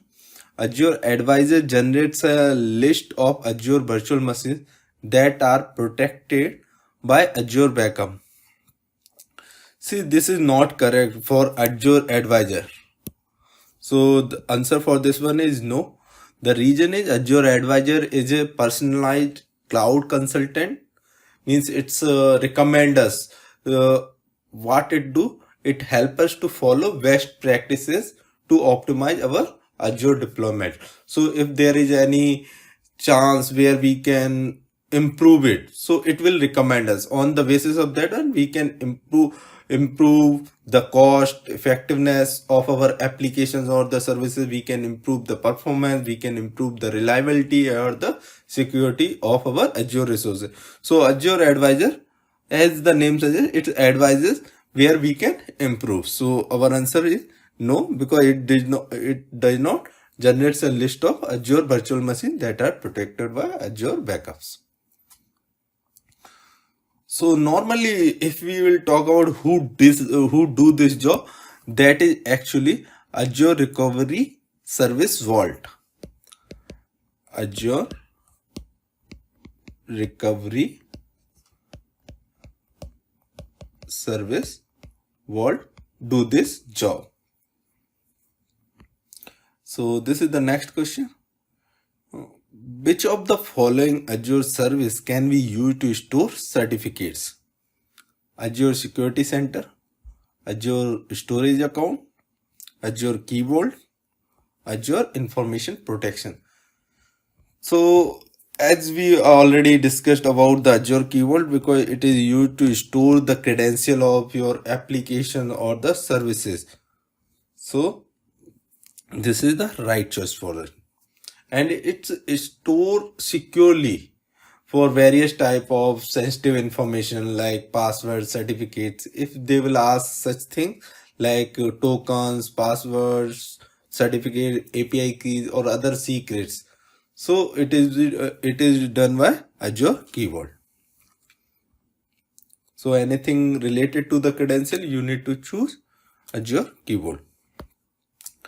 Let's talk about next question. You plan to deploy several Azure virtual machines. You need to control the ports that devices on the internet can use to access the virtual machines. What should you use? The option we have NSG, that is Network Security Group, and Azure AD role, and Azure AD Group, Azure Key Vault. So here we need to control the port. Okay. So whenever we need to control the port, we will use a network security group. So in general, what happens, network security group works like a firewall. So we can attach a network security group to a virtual network or the individual subnet. It's all depend on the requirement of our virtual network. So what we will do, we can also attach a network security group to a network interface which is assigned to any virtual machine. Also, we can use multiple network security groups within a virtual network to restrict traffic between the resources such as virtual machines and the subnet. So here they are asking the same. We need to control the port. So in this case, we will use network security group. Let's talk about next question.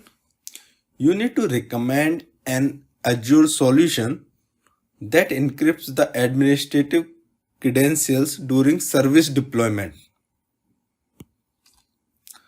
What should you include in the recommendation? Azure Key Vault, Azure Information Protection, Azure Security Center, Azure Multi-Factor Authentication. So as we already discussed, who encrypt the administrative credential here? That is Azure Key Vault. So this is the right choice. It is a very important question. That's why I try to explain it in different way, so we don't forget that one. Let's talk about next question. You plan to deploy several Azure virtual machines. You need to control the ports that devices on the internet can use to access the virtual machine. What should you use? The option we have an Azure AD role, Azure Network Security Group, and Azure Key Vault, and Azure Active Directory Group. So we need to control the ports. So for controlling the ports, we use network security groups. So we already discussed why we choose it. So let's talk about next question. This question is also related to Azure Key Vault. Azure Key Vault is used to store secrets for which of the following option completes the statement correctly? Azure AD user accounts, Azure AD administrative accounts, personally identifiable information, that is PII, or server application. As I already mentioned that Azure Key Vault is used to store the secrets for services and the applications. So here we have server application. So this is the right answer for this one. So guys, I'm trying my best to explain, and I already reviewed these questions. If still you have any doubt, then you can mention in the comment section, or you can drop me an email on t3p.technology@gmail.com. So I'll try my best to give you the explanation if you need again. So let's come back to the questions now. Which of the following service enables you to store passwords and secrets in Azure so you can centrally manage them for your services and application? The option we have Azure Information Protection, Azure Security Center, Azure Key Vault, Azure Advanced Threat Protection, that is known as Azure ATP. So as we already discussed this question differently, now we know the answer, that is Azure keyword. I hope now you will not forget this question, because this is one of the important questions from the AZ-900. So if we will talk about the other services, what it do, let's have a look on that one. If I'll talk about the Azure AIP, Azure AIP is known as Azure Information Protection, which helps our organization to classify our documents and the emails by applying some labels on that. So AIP cannot be used to encrypt and manage administrative credential. It's just only to classify the documents and the. So if I'll talk about this one, it helps us to classify docs and documents and emails. If I talk about the Azure ATP, that is Azure Advanced Threat Protection, which is a cloud-based security solution which is capable of detecting known malicious attacks and techniques, or we can say the security issues or the risk against our network, and it cannot be used for encrypting the and managing the administrative credential, what it is asking in this question. That's why it is not. So what it will do, it's help us to detect the threats related to the security. In short, we can remember in this way. So the next question we have, the network security group encrypts all the traffic sent from Azure to the internet. That is false. The answer is already mentioned here. The reason is network security group is used to control the ports and the traffic, not to encrypt the network traffic. Let's talk about next question. Your company T3P wants to provision a set of Azure virtual machines. One of the main requirement is an application will be installed on these virtual machines. The company wants to ensure that user traffic is distributed across the virtual machine. So this is the important thing here. What the company wants to ensure that the user traffic is distributed across the virtual machine. You decide which service used for traffic distribution. The option we have Azure NSG, that is Network Security Group, Azure Firewall, Azure Availability Set, VM Scale Set, Azure Load Balancer.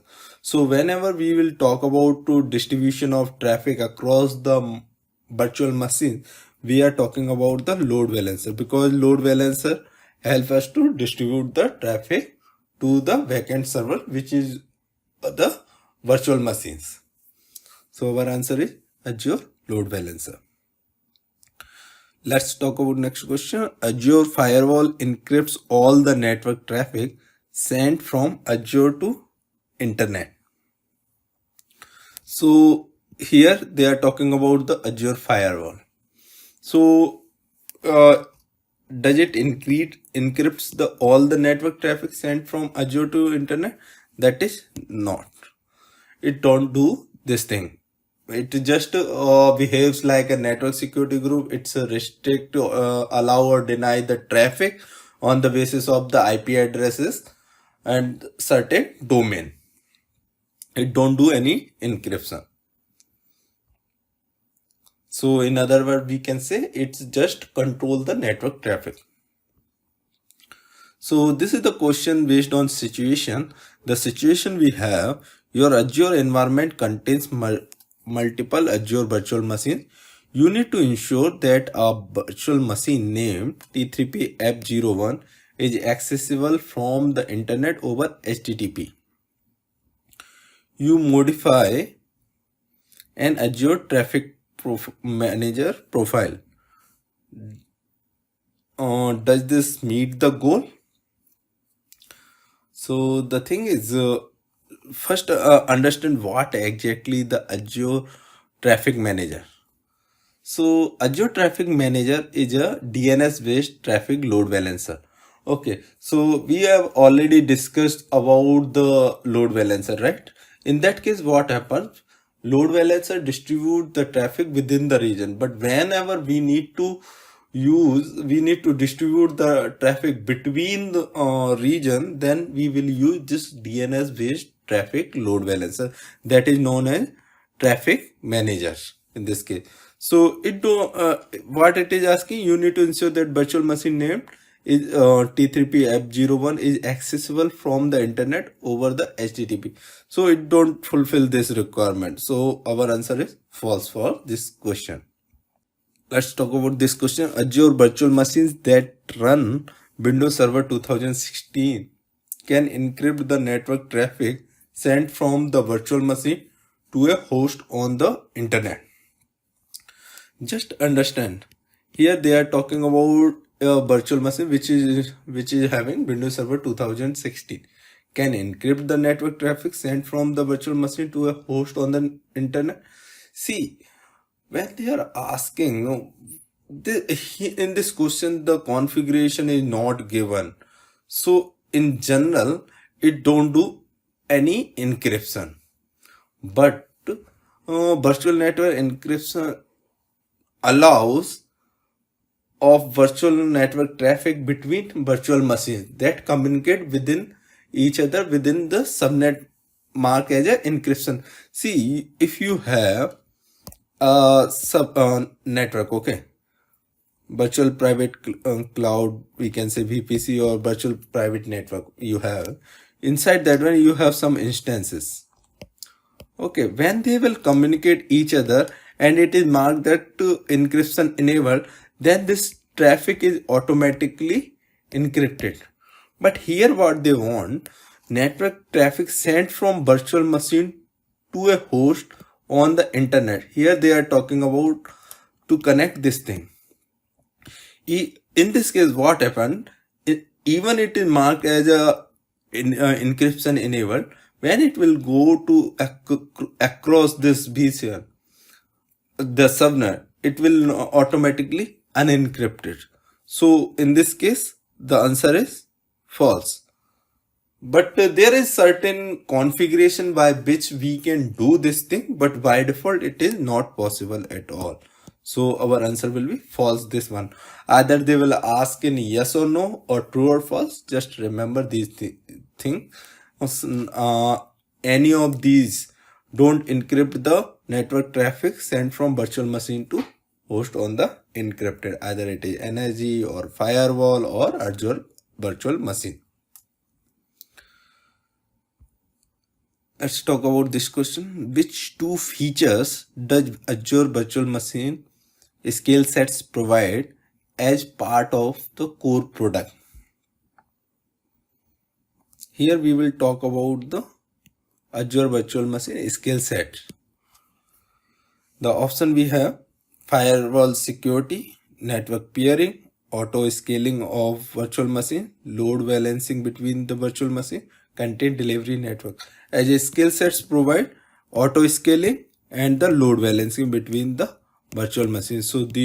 So our answer is auto scaling of virtual machines, load balancing between the virtual machines. Let's talk about next question.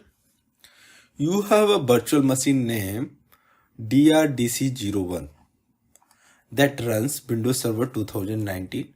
DRDC01 is in the Australia West region. Which service will you use from the Azure portal to view service failure notification that can affect the availability of DRDC01? The option we have: Azure Event Hub, Azure Advisor, Azure Firewall, or Azure Virtual Machine, and the last option is Azure Monitor.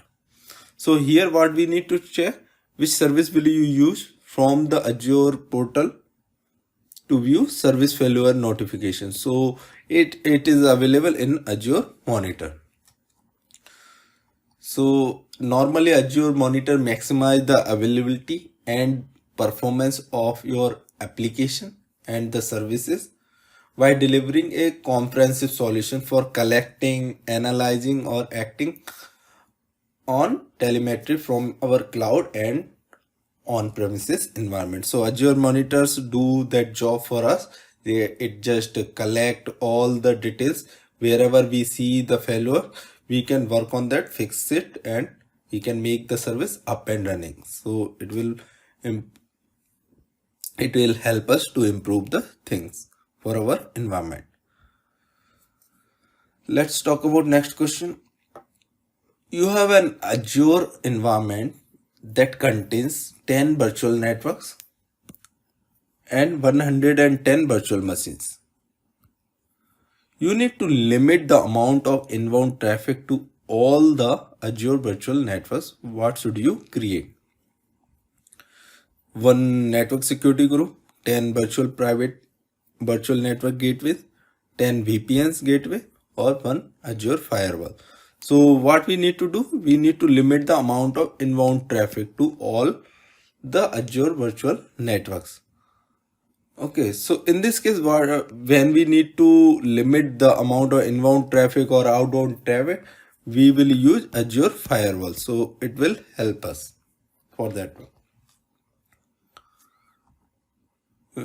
Actually, if we will talk about the Azure Firewall, which Azure Firewall is a managed cloud-based network security service that protects our Azure virtual networks resources.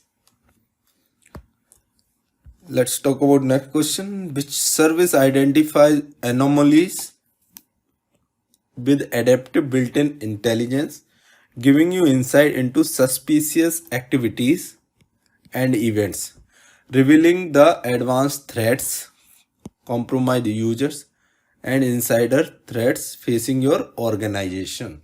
So here they are mainly talking about the security risk.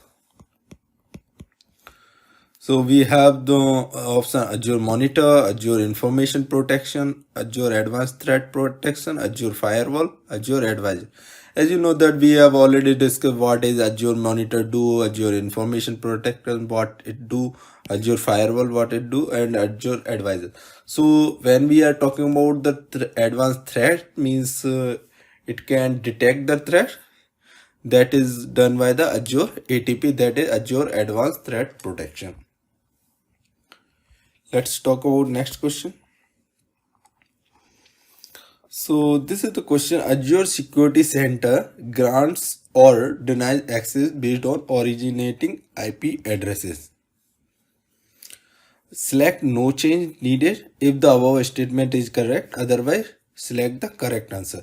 So in this case, they are talking about the Azure Security Center.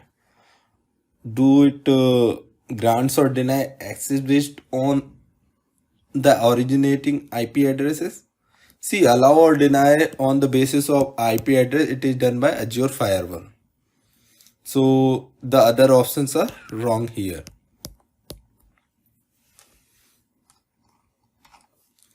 Let's talk about next question. Okay, before going to the next question, what this Azure Security Center do then?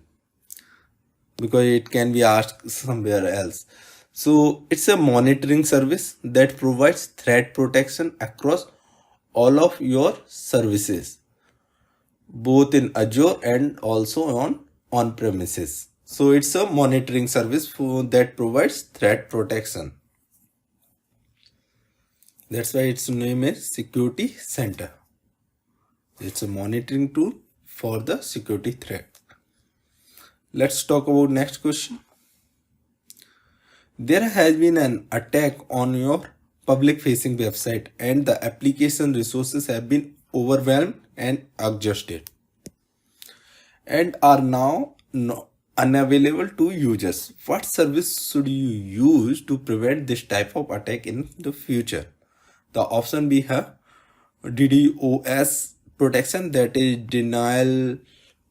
distributed denial of service. Next we have application gateway, then we have Azure Firewall, and we have network security group. The answer for this question is distributed denial of service protection. it will help us to prevent such kind of attack. So what exactly DDoS attack is? So DDoS attack is an attempt to make your application or service slow. How you can make your application or service slow means from the attacker point of view. See, whenever we run one service, one application on our system works smoothly. But when we run hundreds or thousands of services on our system, definitely our system or will be slow and unresponsive. So what they do, they send the traffic to your particular IP or particular service again and again continually. So in that case, what happened, your service get slow and unresponsive, so it is not available for the other users. So that's why this service is known as distributed denial of service. So this protection, DDoS protection, helps to prevent this type of attack in the future. Let's talk about next question. Okay, before that one, we have already discussed what is Azure Firewall, what is security group. Let's talk about what is application gateway. Application gateway is a load balancer that enables you to manage traffic to your web application. But it does not filter, it just forwards the traffic to the resources. Let's talk about next question. You need to deny traffic from or to known malicious IP address and domains. What Azure service should you create? Azure Firewall, user defined rules, network security group, Azure Active Directory. See here, you need to deny traffic from or to non malicious IP address. Here you know the IP address, you know the domain. So for that one, for allow or deny, we use Azure Firewall to control the traffic. Let's talk about next question. You want to connect through HTTPS to a brand new web server VM that you deployed to Azure. You open a browser, try to connect to web server's public IP, but your connection get denied. What configuration should you modify so that you can connect to the web server? The option we have: virtual network gateway, virtual network, network security group, or routing table. So what they are asking here, you want to connect through HTTPS to a brand new web server VM that you deploy to Azure. You open a browser, try to connect to web server public IP address, but your connection get denied. What configuration should you modify so that you can connect to the web server? So in this case, we will use the network security group. The region, whenever we create a virtual machine, the default setting is to create a network security group that attach to the network interface which is assigned to our virtual machine. So what happens, a network security group works like a firewall where we can attach a network security group to a virtual network. Within that virtual subnet, you can also attach a network security group to a network interface to our virtual machine. We can use multiple network security groups within a virtual network. That I already explained what it do. In this question, they are asking we need to add a rule. We need to add a rule to the network security group to allow the connection to the virtual machine on TCP port 443. So here they are asking about HTTPS. So HTTPS normally work on port number 443. So on this port, so control port based control who do it is done by the network security group. So that's why it is the answer for this question. In this question, they are asking you need to configure an Azure solution that is able to secure your websites from attacks and generate report that contain details of attempted attacks, what should you include in your architecture? The option we have Azure Firewall, a network security group, Azure Information Protection, DDoS protection. So you need to configure an Azure solution that is able to secure our website from attacks and generate report that contains details of attempted attacks. So the thing is, DDoS protection can help in this case because whenever your application is attacked from certain IP address or the domain, it collects the information, it generates that report, which having the details of the attempted attacks. So we can prevent that thing after means deny that connect from that particular IP address or the domain. Let's talk about next question. Azure Firewall encrypts network traffic sent from Azure to outside destination. So here they are talking about the outside destination, that can be the internet as well, which we already seen in previous question.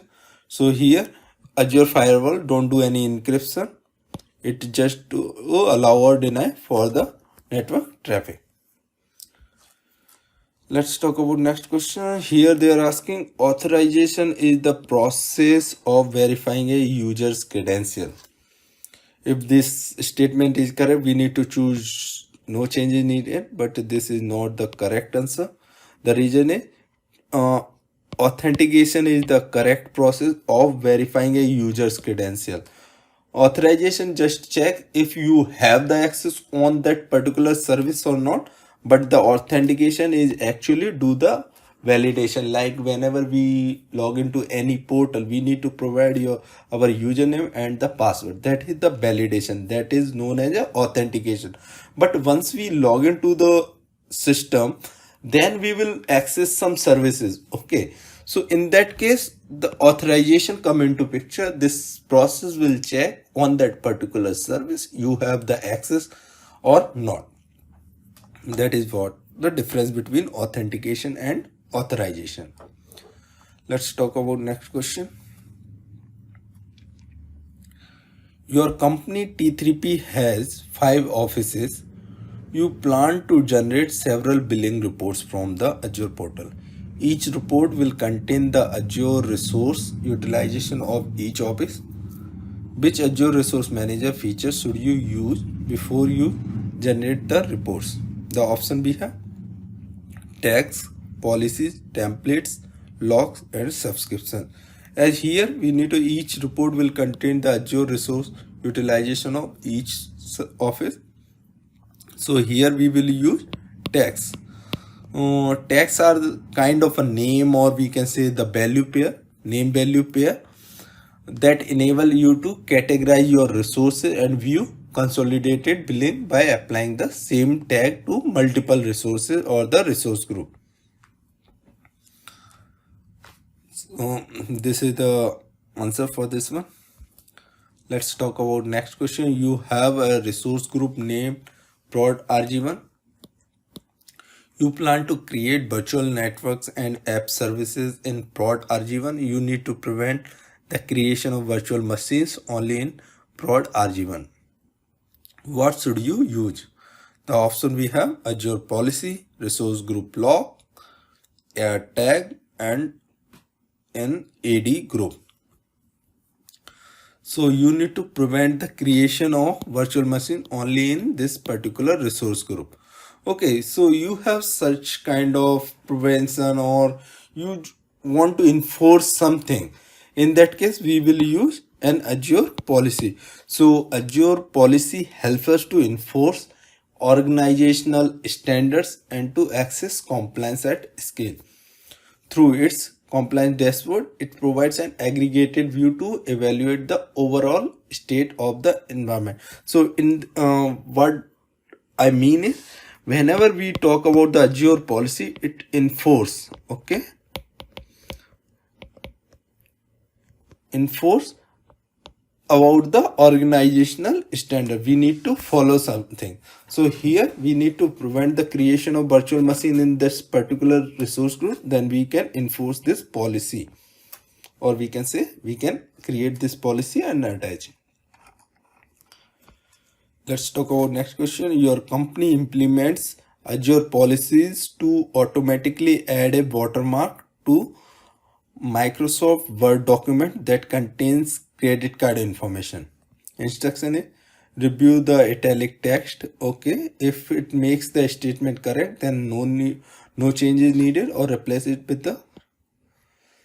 So here they are asking that implements Azure policy to automatically add a watermark to Microsoft Word documents. So here let's talk about the options what we have: Azure ATP, Azure Advisor, Azure Monitor, Azure AD Identity Protection, Azure Information Protection. No changes needed. As I already talked about the Azure Information Protection, that is used that is used to classify and protect documents and emails by applying labels. So here we want to add watermark. That means we are trying to apply label. So in this case we will use Azure Information Protection.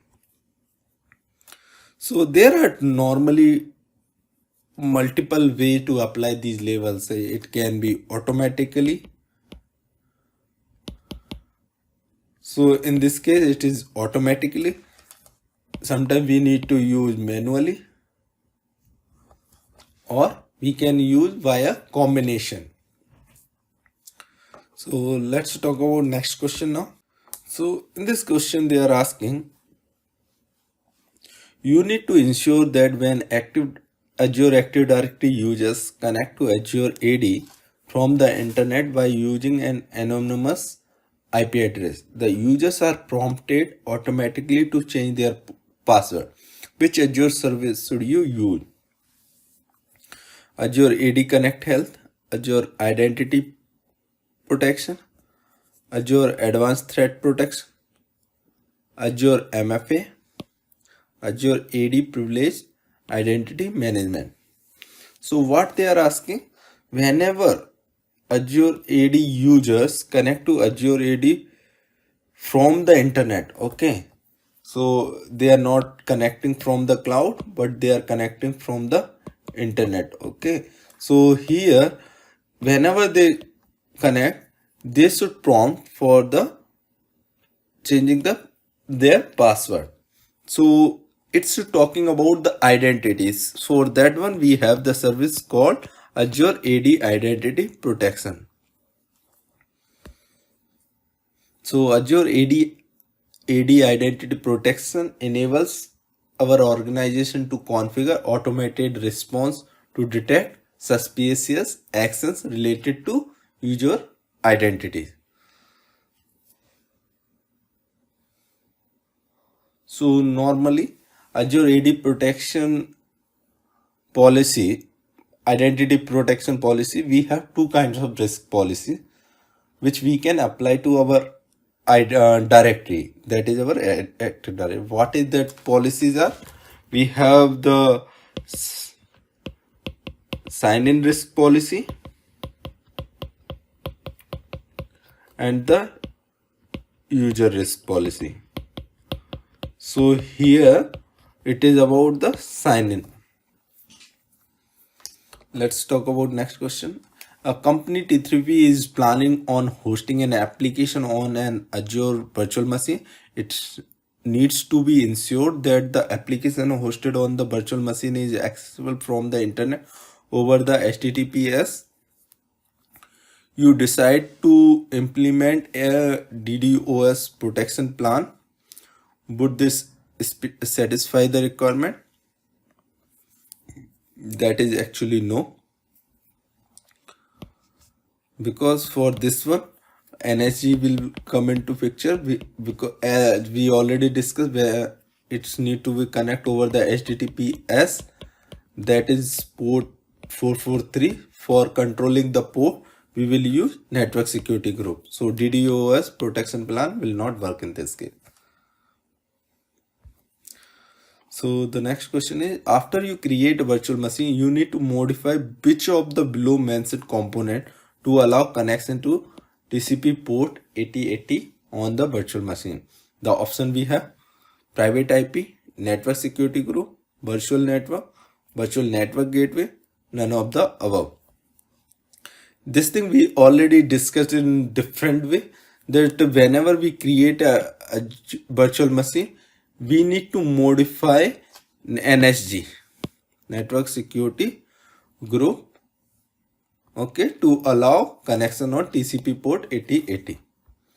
So just remember that whenever they are talking about the port controlling port or something like that, then we will use NSG, network security group. Let's talk about next question, that is, you have created a resource group named FTWVD RG1. Name can be anything, just remember that RG1. In Azure Resource Manager, you need to prevent the accidental deletion of the resources in this particular resource group. Which setting should you use? Logs, workbook, advisor recommendation, deployments, properties, or metrics. So for this one, the answer is logs. So we can configure a log on the resource group to prevent the accidental deletion. So logs can be, there are multiple level of logs is available, like we can apply it, cannot delete, read only, or the delete. So even if suppose you read only and delete is fine, okay, that is well defined. But if any resource have the log name cannot delete, so in this case what happened, that means the authorized user which can still read and modify the resources, but they can not delete that particular resource if the cannot delete is there. Even the authorized user cannot do the deletion of that particular delete. So that is what I mean. So the answer for this one is logs. Let's talk about next question. Which Azure service would you use to monitor threats in your Azure environment by using sensors? The option we have: Azure Monitor, Azure Security Center, Azure AD Identity Protection, Azure ATP, that is Advanced Threat Protection. So here we need to monitor threats in your Azure environment by using sensors, that is used by Azure Threat Protection. Let's talk about next question. Your company T3P plans to deploy several million sensors that will upload data to Azure. You need to identify which Azure resources must be created to support the planned solution. Which two Azure resources should you identify? The option we have: IoT Hub, Event Hubs, Blob Storage, File Storage, SQLDB. So for this one, the correct answer is Azure IoT Hub. Why? Because it's a managed service which is hosted in the cloud, and it acts as a central message hub for bidirectional communication between your IoT application, if it is your IoT application, and there is some devices, okay. So it is having bidirectional communication between the IoT application and the devices it manages. So that's why we use this Azure IoT Hub. And why we use blob storage? We can use blob storage to store any kind of data, image, video, text, any kind of data can be stored in blob storage. That's why we use Azure IoT Hub and Azure blob storage for this one. Let's talk about next question. Your company T3P is planning to build an online learning portal and going to host video library which contains large video files. The video library will be accessed by user worldwide. What Azure service would you use so that your website provides the best video playback experience? The option we have a content delivery network, an application gateway, an Azure traffic manager, a firewall. So firewall is not the correct choice. Azure traffic manager just distribute the traffic between the regions. Application gateway just forward the traffic to the application, so it can't be used. So content delivery network is the right choice, because it what content delivery network do, it provides your resources near to the end user. That's why the users Azure service would you use so that your website provide the best playback experience for the users, right? So we want to keep our servers or the content near to the end user, so it helps in that way. Let's talk about next question. A team of developers at your company plans to deploy and then remove 40 customized virtual machines each week. 20 of virtual machines run Windows Server 2019 and 20 of the Windows Server machines run Ubuntu Linux. See, it can be anything, but the main thing is you need to recommend which Azure service will minimize cost and the administrative efforts required to deploy and removal of the virtual machine. So this exercise they need to do every week. Okay, each week they mention. So normally they just do it for the testing purpose. Once they are done with the testing, they remove the resources. So which service can help in that case? So we have the option Azure Reserved Virtual Machine Instances, Azure Dev Test Labs, Azure Resource Manager Template, Azure Virtual Machine Skill Set.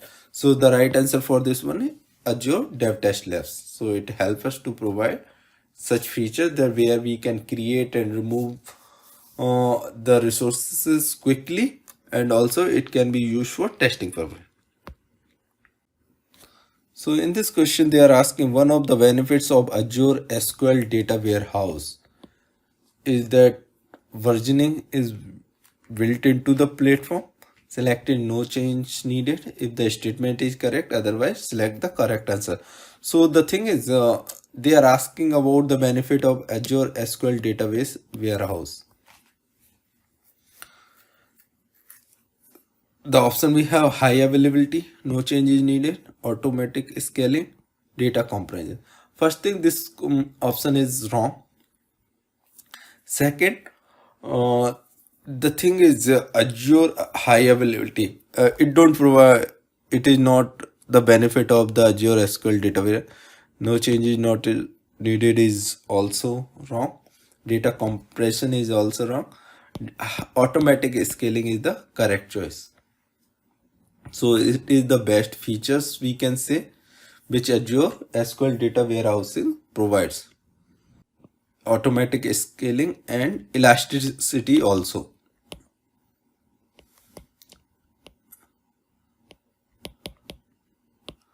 Okay, so the benefits of Azure SQL data warehouse is automatic scaling and elasticity. Just remember in that way. A company wants to quickly manage its individual IoT devices by using a web-based user interface. Which IoT technology should it choose? IoT Central, Azure Sphere, IoT Hub, or Azure Sentinel? So what they want to quickly manage its individual IoT devices. So that is normally done by IoT Central, which quickly creates a web-based management portal to enable reporting and communication between IoT devices. So IoT Central is the right choice for this question. See, IoT Hub we already discussed, which is just to allow bi-directional communication between the IoT applications and the devices it manages. But here they are asking quickly manage its individual IoT devices by using a web-based user interface. Next question is, your company T3P plans to deploy 16 virtual machines to an Azure environment to ensure that a virtual machine named DMG VM01 cannot connect to other virtual machine. So DMG VM1 must, where it should be deployed, have to network interface. It must be deployed into a separate resource group, deployed to a separate virtual network, have no IP address, run a different operating system than the other virtual machine. So here they are asking that virtual machine DMG VM01 cannot connect to other virtual machine. When they cannot create, if we will deploy them to a separate virtual network. That's why we use virtual networks, right? To separate our network. So our answer is, it must be deployed in a separate virtual network. Let's talk about next question. Which Azure service should you use to correlate events from multiple resources into a centralized repository? The option we have Azure Monitor, Azure IoT, Azure Log Analytics, Azure Event Hub. So what they are asking, which service should you use to correlate events from multiple resources into a centralized repository? For this one, we will use Azure Log Analytics. Because see, Azure Log Analytics agents collect the information from Windows and Linux virtual machine from any cloud, or we can say from the on-premises machines as well, and those things is monitored by SCOM, that is System Center Operations Manager. Once it is collected this information, then it sends this data to our log analytics workspace. So it is having some agent that need to be installed. Once those agent is there, that collects the information from the machines, Windows or Linux. Once we get that data, we can so it is having the centralized repository of those events or the records, we can say. So our answer is Azure Log Analytics. Let's talk about next question. You plan to migrate a web application to Azure. The web application is accessed by external users. You need to recommend a cloud deployment solution to minimize the amount of administrative effort used to manage the web application. What should you include in the recommendation? Infrastructure as a service, software as a service, function as a service, platform as a service. So here they want that you need to recommend a cloud deployment solution to minimize the amount of administrative effort you to manage the web application. So here they are asking that you can manage the application, but you need to remove the, or we can say minimize the amount of administrative effort. So in IaaS we have more efforts, so we can't use this one. Software as a service, we can't manage the application, so we can't use this one. So here they are not talking about the function or the logic or the events. Here they are talking about the applications, so it can be done through platform as a service. So our answer is platform as a service. Let's talk about next question. Your company is evaluating the possibility to migrate all network resources to Azure and to decommission the on-premises data center. Currently, the network contains 20,000 users accounts in an Active Directory forest. The company's CTO is concerned about potential impact on company's users after the planned migration. What should you recommend to minimize any potential impact on users? Implement Azure multi-factor authentication, sync all AD users account to Azure AD, instruct all users to change their password, create a guest user account in Azure AD for each user. See, that is the thing, that whenever we do any migration from our on-prem environment to cloud, if we have any number of users in our on-prem environment, we need to create those users in cloud as well, because our users are not going anywhere, right? We are just moving our infrastructure there, and we want that whatever user we have in our environment should have access to those particular services and the application what we are migrating to the cloud. So in this case, what we will do, if we will go to the Azure AD, means in the cloud environment, we need to create those accounts either manually or the script. But the best part is we have some sync tool by which we can do. So we can sync all the Active Directory users account to Azure AD. So our answer here will be, that is the best choice for this question. Sync all the Active Directory user account to Azure AD.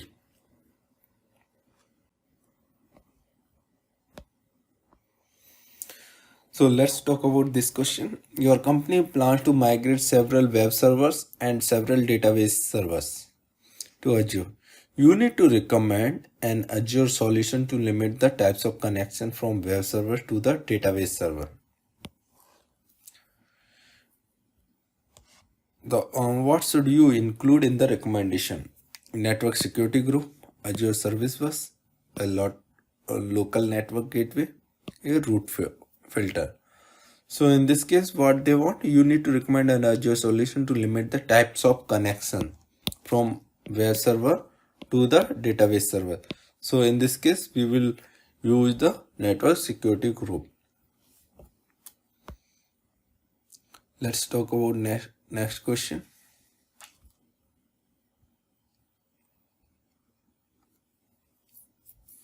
What Azure solution allows to map a network drive from Windows computer to Azure storage? The option we have: an Azure SQL database, a virtual machine data disk, a file service in a storage account, a blob service in a storage account. Here the correct answer will be a file service in a storage account. The reason is, first understand what is Azure Files is. So Azure Files is Microsoft easy to use cloud file system. Azure File shares can be seamlessly used in Windows and Windows Server. Also, to use Azure File Share with Windows, we must either mount it, which means assigning it to a drive letter, or we can say the mapping. So that is the way how we can use the Azure File Share in Windows. So we need to map a network drive. So we will use a file service in a storage account.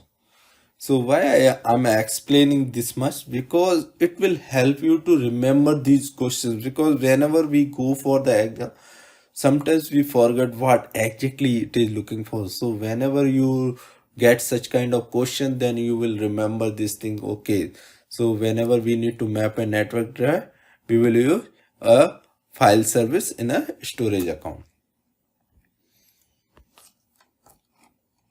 Question is, you plan to store 17 TB of data in Azure. The data will be accessed infrequently and visualized by using Microsoft Power BI. You need to recommend a storage solution for the data. Which two solutions should you recommend? Each correct answer presents a complete solution.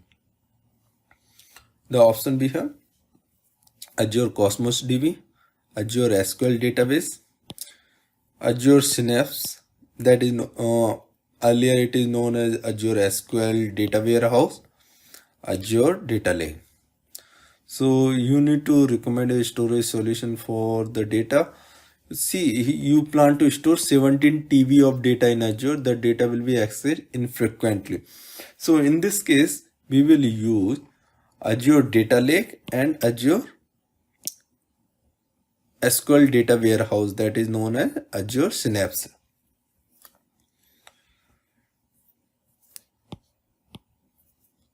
Let's talk about next question.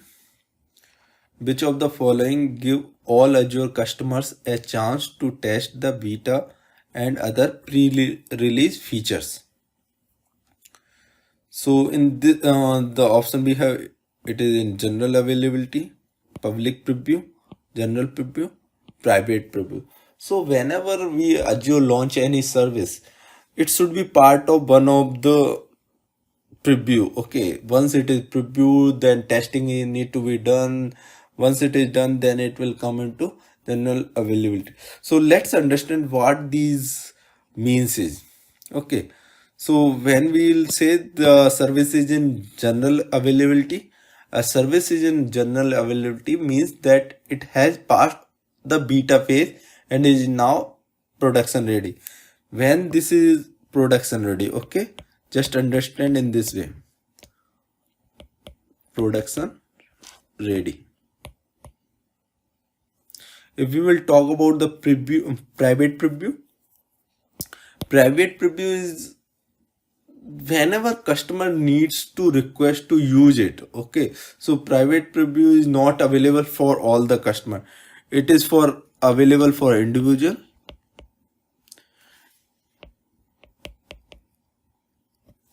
and available on the request. If we will talk about the general preview, it is not at all available in the Azure. There is no preview available like general preview. Oh, sorry, I talked about private here. Okay, if we will talk about the public preview. So public preview is something when the service or the feature is available in beta phase and it's available to all the Azure customers for evaluation purpose. It's used for evaluation purpose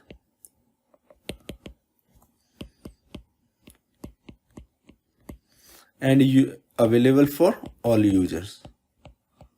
So let's understand, when they are talking about the public, it's available for all the user. When they are talking about the private, it's for individual and it's on for request. When it is general availability, that means production ready. Let's talk about next question. You have an application that is comprised of an Azure Web Apps that has a service level agreement. SLA is 99.95. So just understand, app is having 99.95 and Azure SQL database DB is having SLA of 99.99.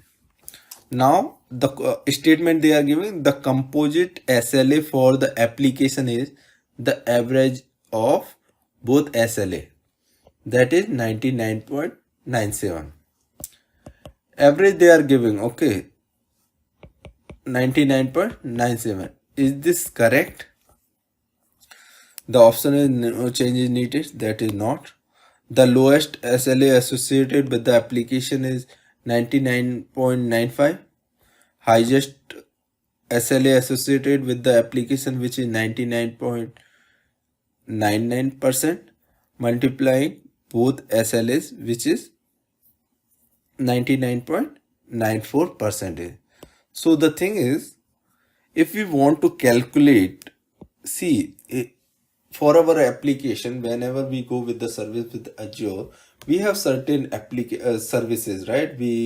Whenever we go for the application, we have certain SLA for that. We have the DB, but when we are looking for the SLA, like what I can say, the average SLA, if we need to calculate it. Okay, here they are asking average SLA. Okay, so whenever we need to calculate such SLA, we no need to do like normally we do for doing average, a plus b into divide by 2. But here it is not the case. How we will calculate it? We need to do the multiplication of SLAs. So whenever we multiply these two SLA, the answer will be 99.94, not the 99.97. So this statement is wrong. Our answer will be multiplying both SLA, which is 99.94%. So our answer will be multiplying both SLA, which is 99.94%. So the first question, we have a platform as a service solution that hosts web apps in Azure, provide full control of operating system that host the application. See, in the past, we just get the access to the means we will get the platform ready. So we do, and that platform is installed on the operating system, or we can say the configured on the operating system. So we don't have access to the underlying operating system in case of past. So our answer for this question will be no. Let's talk about next question. Azure provides flexibility between capital expenditure and operational expenditure. Yes, it provides. To implement a hybrid cloud model, a company must migrate from a private cloud model. See, normally the hybrid cloud, what exactly it is? It is the combination of two environment. Either it is public and private, or it can be your on premises and the public cloud. So for this one, our answer will be no. Let's talk about next question. Azure resources can only access other resources in the same resource group. See, when we are talking about the resource group, it can have the access to the resources from other groups as well, other regions as well. So here the answer will be no, because they are asking can only access. That is not true here. Let's talk about next question. All the Azure resources deployed to a single resource group must share the same Azure region. As I already mentioned that Azure resources can be part from the different region also inside a resource group. So here the answer will be no.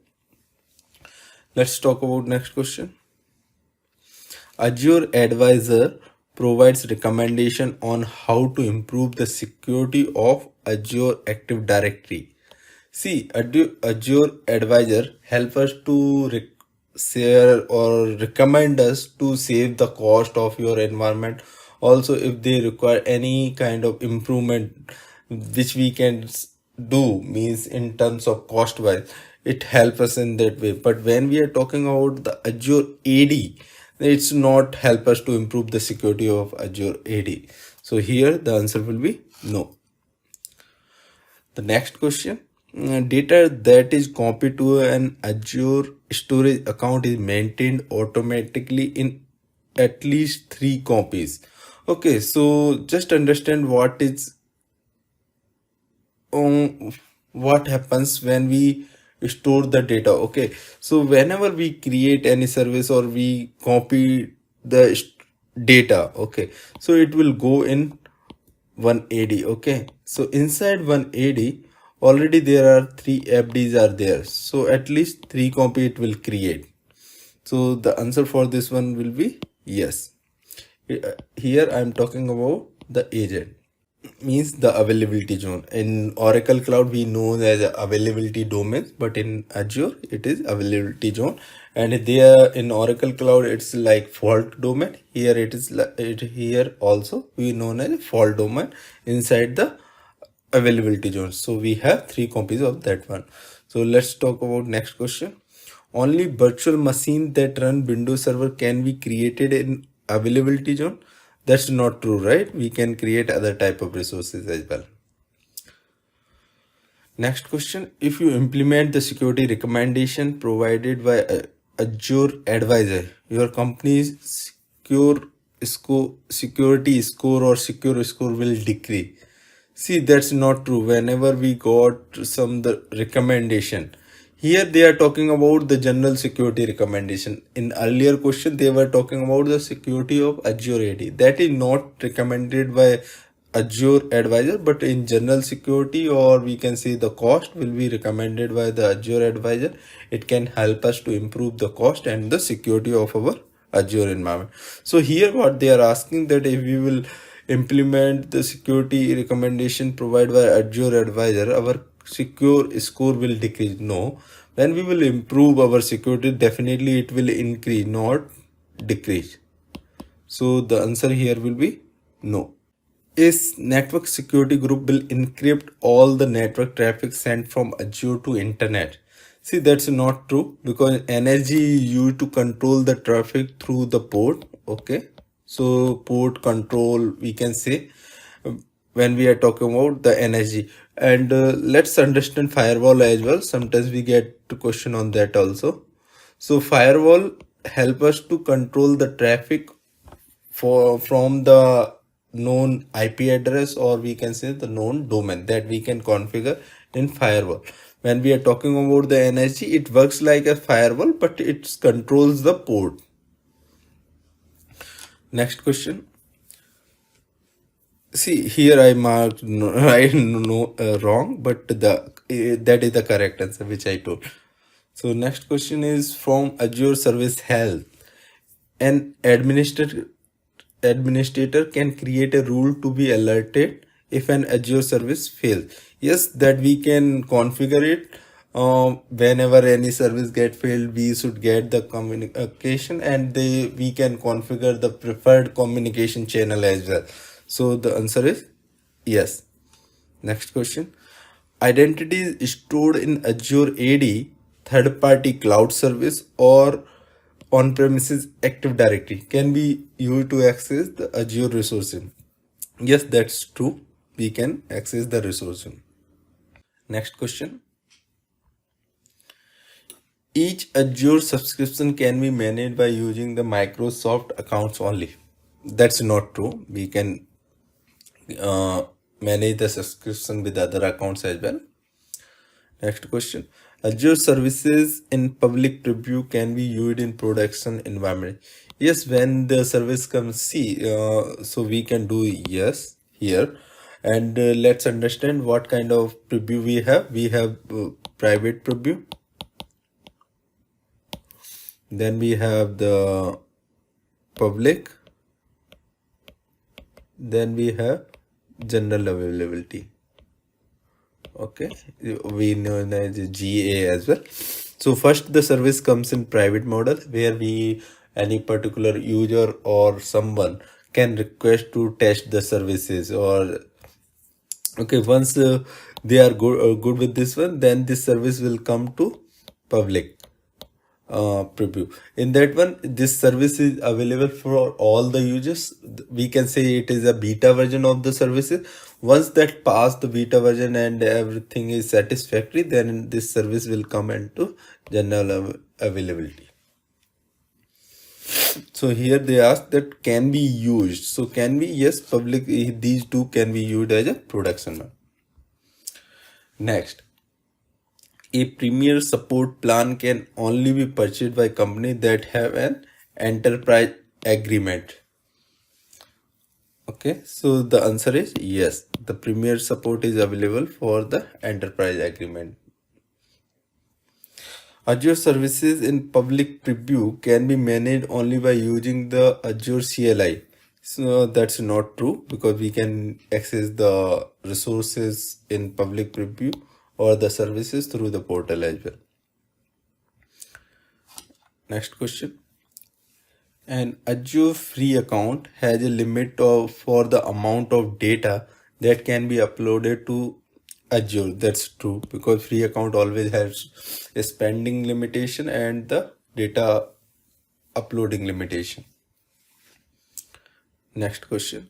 Companies can increase the SLA guaranteed uptime by adding Azure resources to multiple regions. Yes, it will increase the uptime. Next question.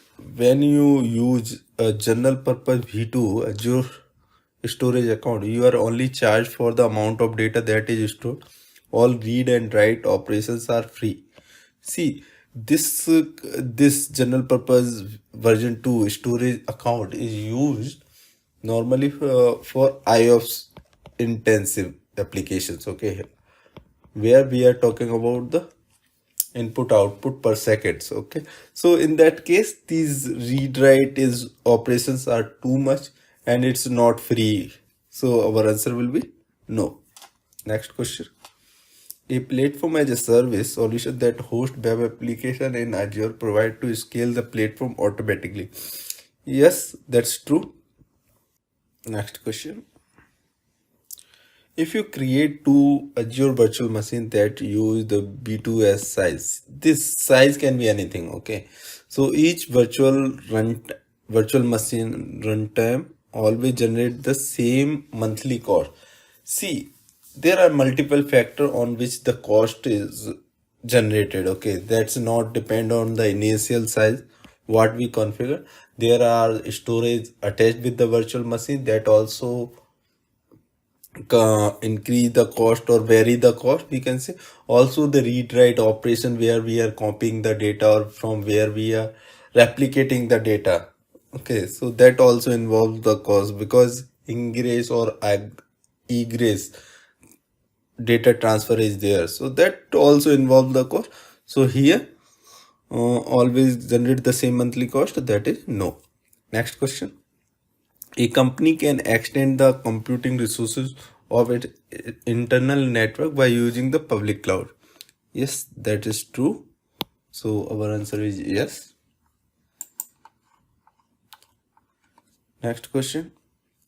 If you delete a resource group, all the resources in the resource group will be deleted. Yes, that's true. Next question. If you assign a tag to a resource group, all the Azure resources in that resource group are assigned to the same tag. When we are talking about the tag, that's not true. The permission is true, but it will not have the same tag. Next question. Azure Advisor provides recommendation on how to reduce the cost of running Azure virtual machine. As I already discussed this thing earlier, right? In previous section, previous questions.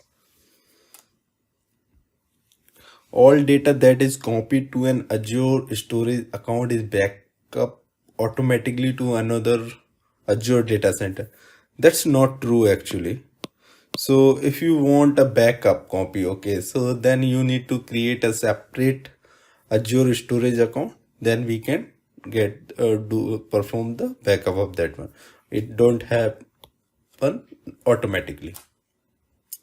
Next question. Availability zones are used to replicate data and applications to multiple regions.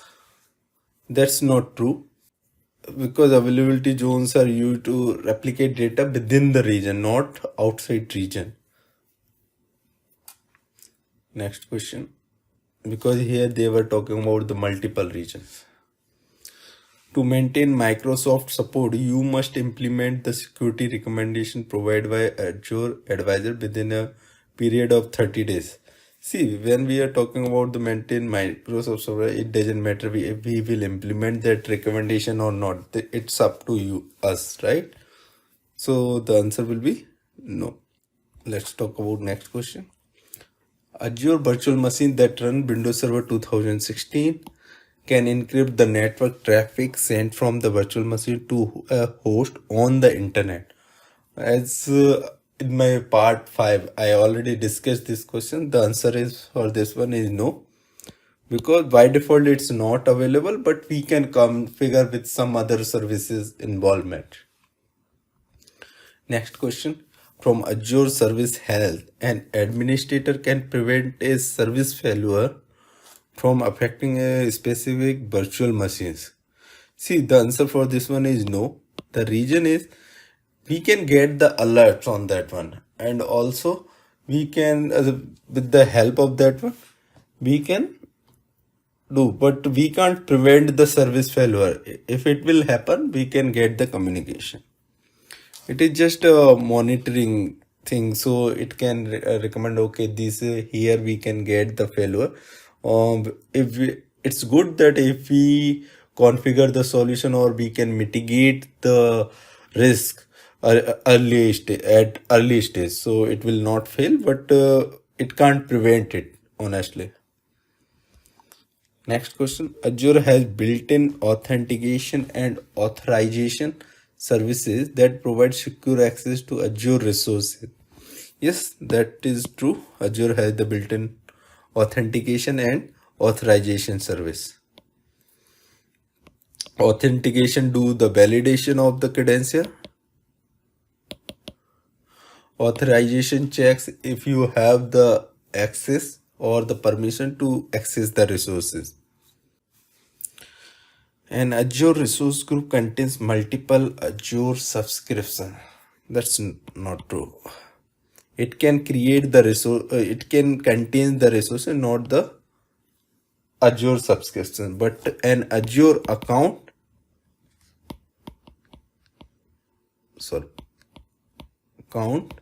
can have multiple subscription. Next question. Azure service in public preview are subject to a SLA. Azure service in public preview.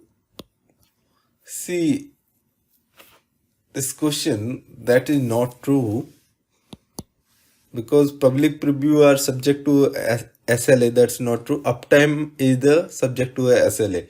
We always get the SLA on the basis of uptime of the services.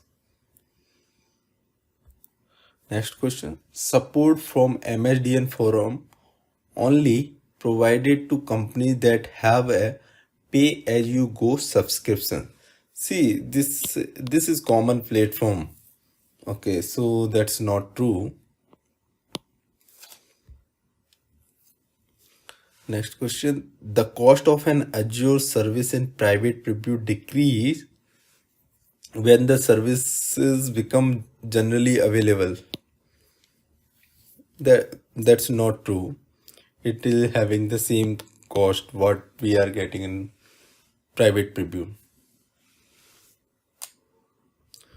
Next question. An Azure service, Azure free account can contain an unlimited number of web apps. That's not true.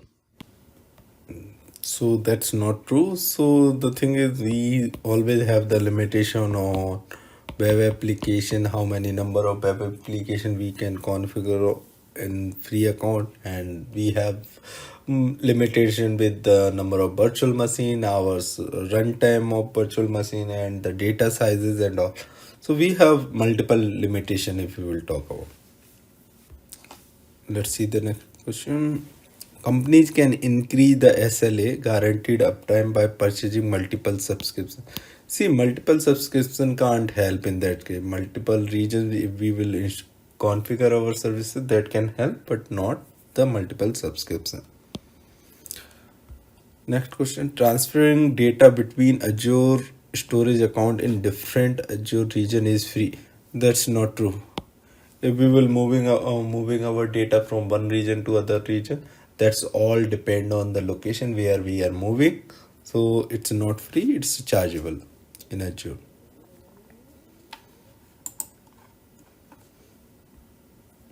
A platform as a service solution that hosts web apps in Azure provides professional development services to continuously add features to custom applications.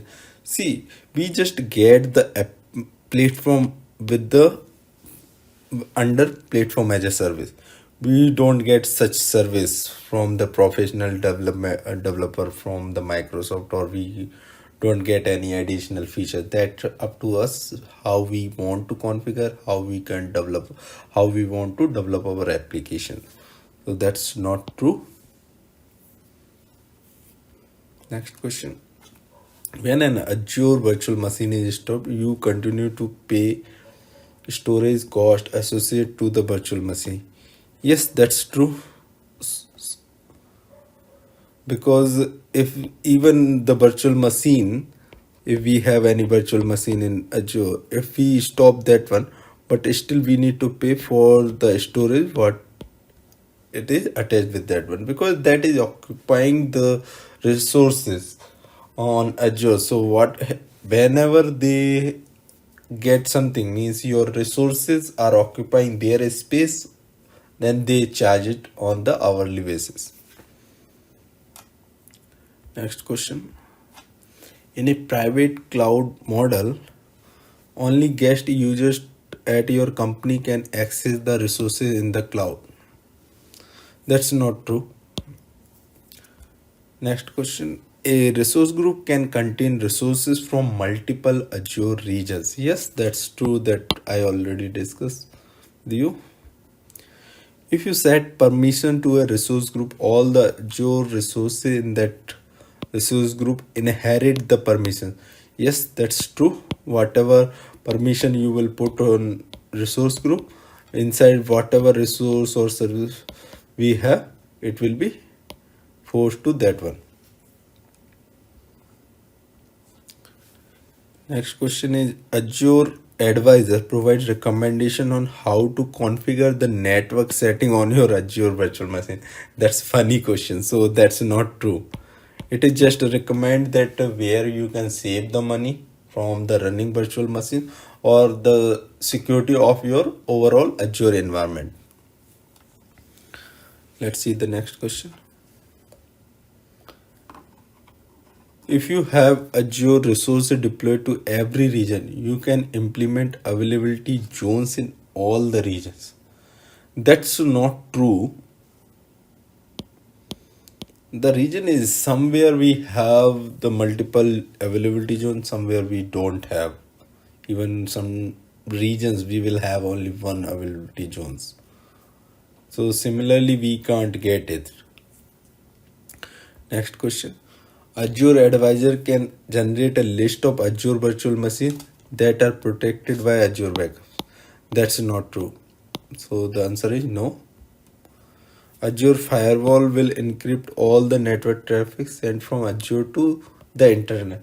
That's not true. Firewall don't do any encryption and all. It just block, means the allow or deny the traffic from certain IP address or from the certain domain.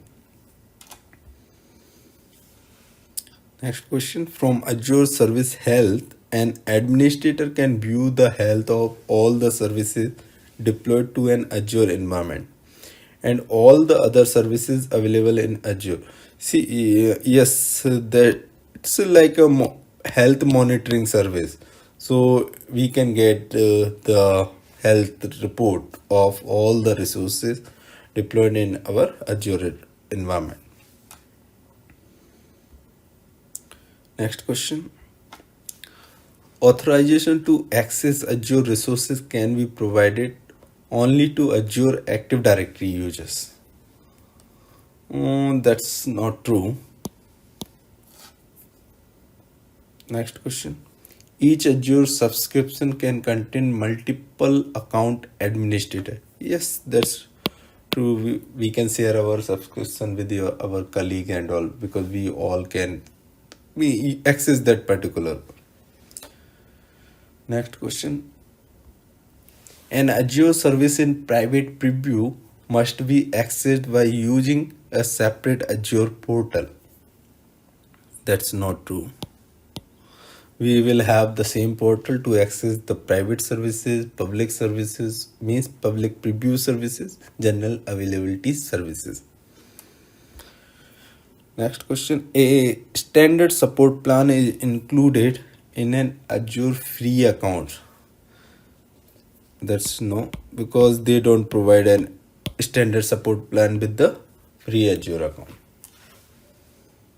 Next question. Most Azure services are introduced in private preview before introduced in public preview, then in general availability. Yes, that's the sequence is correct. First it will be in private, then we will have public, then it will be in general availability. So that is the sequence. Just remember it. An Azure free account has a spending limit. Yes, Azure free account have the limitation. Next question. The service level agreement guaranteed uptime for paid Azure resources is at least 99.9%. Yes, that's true. And this SLA varies from 99.9 to 99.999. So this is the range normally. Here that means 99.90. It's Let's talk about next question.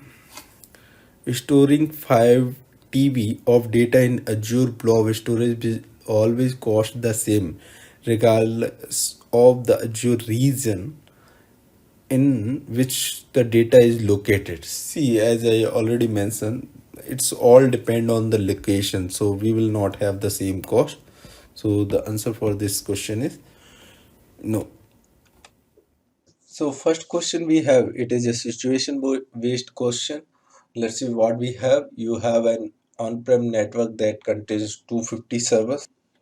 You need to recommend a solution that provide additional resources to your users. The solution must minimize capex and opex cost. So what you should include in the recommendation? So we just need to focus how we here what they are saying. There you have 250 plus servers in your environment, means you with your organization. Now you need to provide additional resources to your users, as might be the utilization is increased. So which one will help to fix this problem and with the minimizing your capital expenditure and operational cost?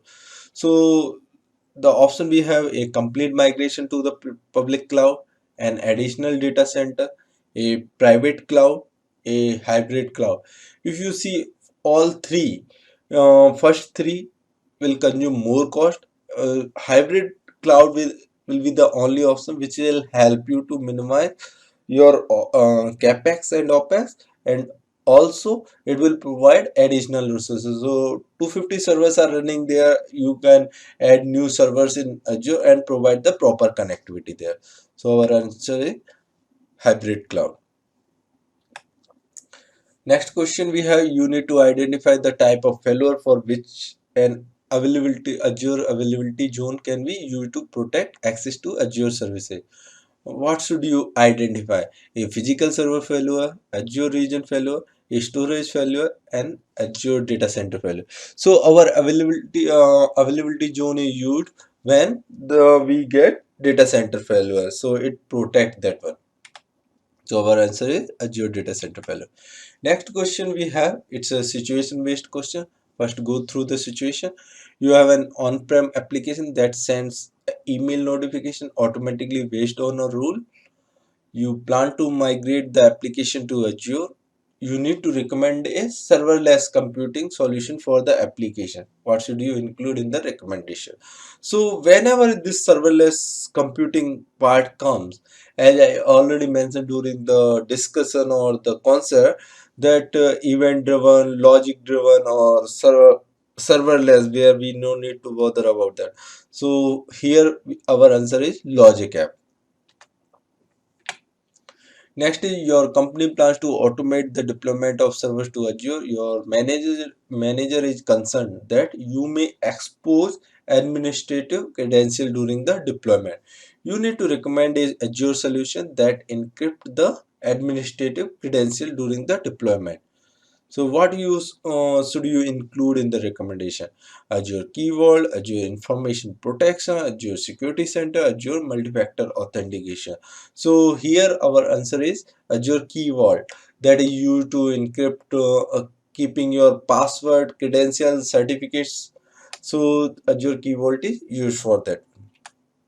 Next situation we have, your company plans to migrate to Azure. The company has several departments. All the Azure resources used by each department will be managed by a department administrator.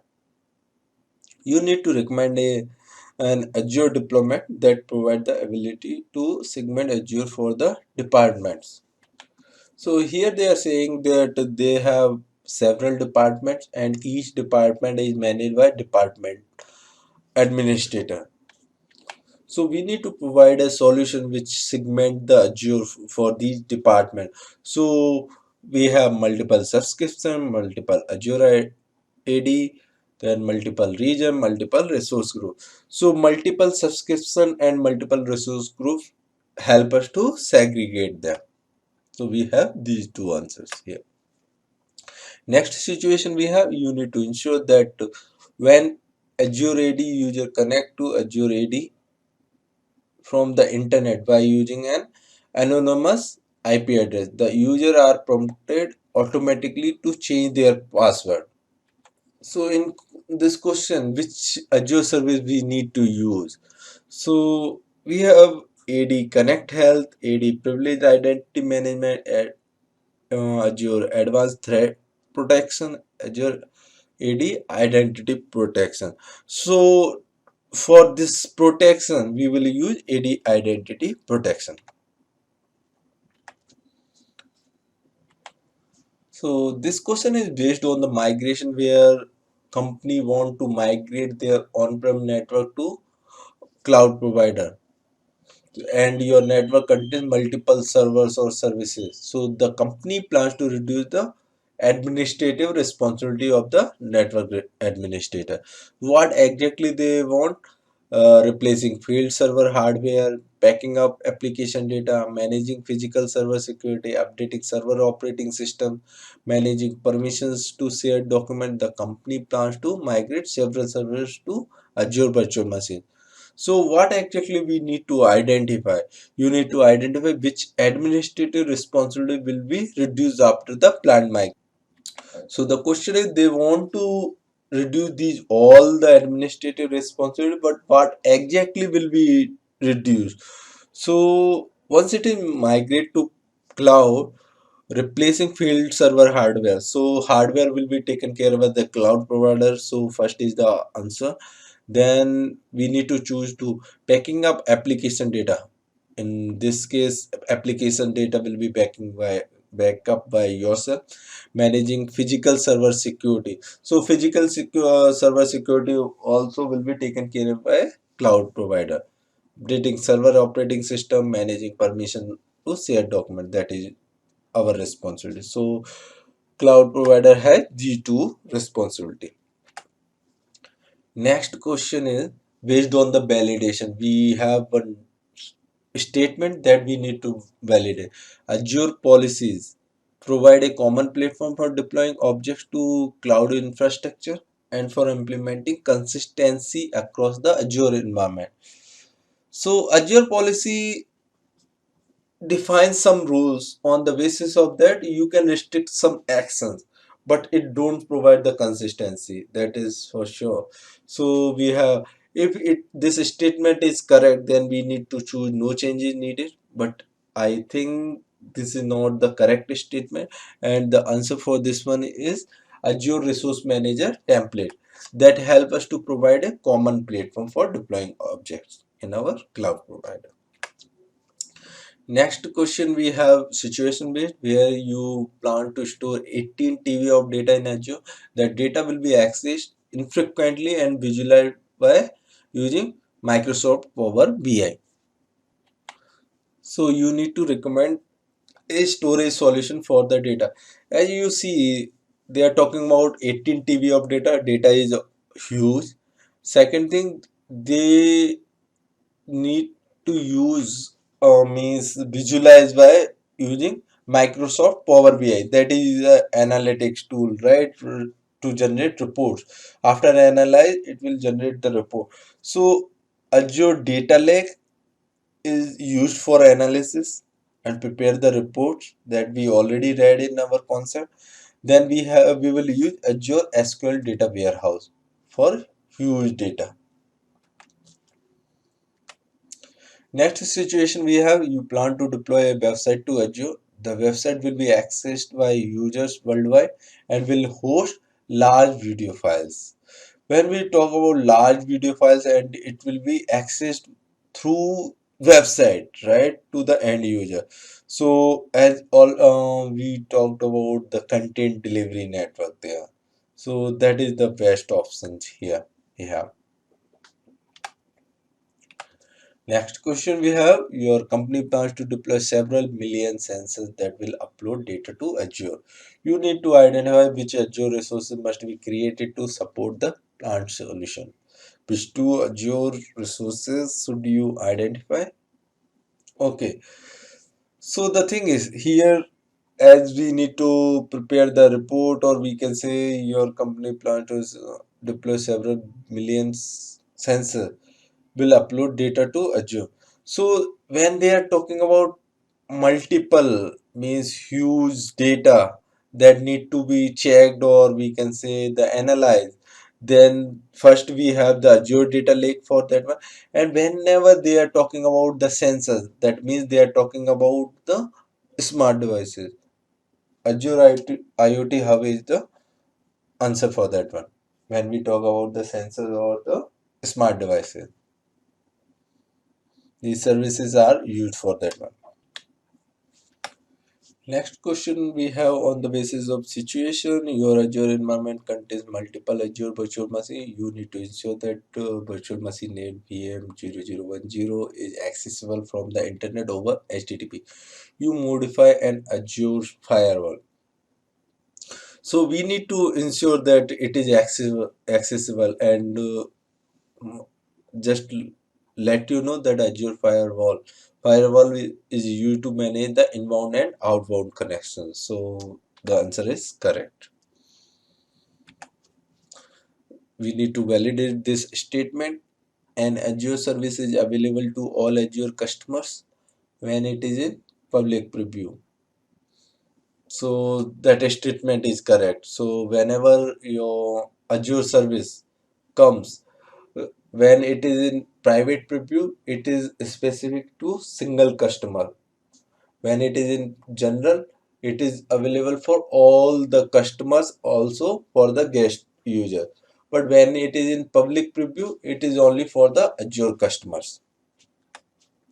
So no changes needed for this one. Next question we have: situation. Your company has 10 departments. The company plans to implement an Azure environment. You need to ensure that each department can use a different payment option for the Azure service it consumes. What should you create for each department? So the thing is, for each department, it is based on the subscription. So I by mistake put it resource group, that I got wrong in the exam, but the correct answer is subscription for that one. So it will help us to differentiate the billing for the departments. What terms from the list below would be viewed as a benefit of using cloud services? So what are the use we have? So what cloud provide? Elasticity, yes. Unpredictable cost, no, because for each and every server we get to know in advance. Local reach only, no, it is globally available. So first is option correct, second wrong, third wrong. Then we have agility, yes. Economics of scale, yes. So first, fourth and fifth is the answer for this one. Next, we have situation. Your company plans to deploy several web server and several database servers to Azure. You need to recommend an Azure solution to limit the types of connection from the web server to the database server. So normally, who filters these things? We have two things: who filters the inbound and outbound connection, that we already read it. So NSG is the answer for this one. Your company plans to deploy an artificial intelligence solution in Azure. What should the company use to build, test, and deploy predictive analytics solution?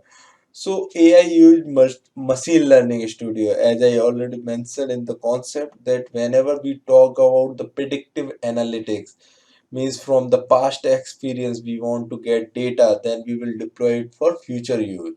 That is the machine learning usage. So our answer is Azure Machine Learning Studio. Next situation we have: your company plans to move several servers to Azure. The company's compliance policy states that a server named Corp server must be on a separate network segment. So you are evaluating which Azure services can be used to meet the compliance policy requirement. Which Azure solution should you recommend?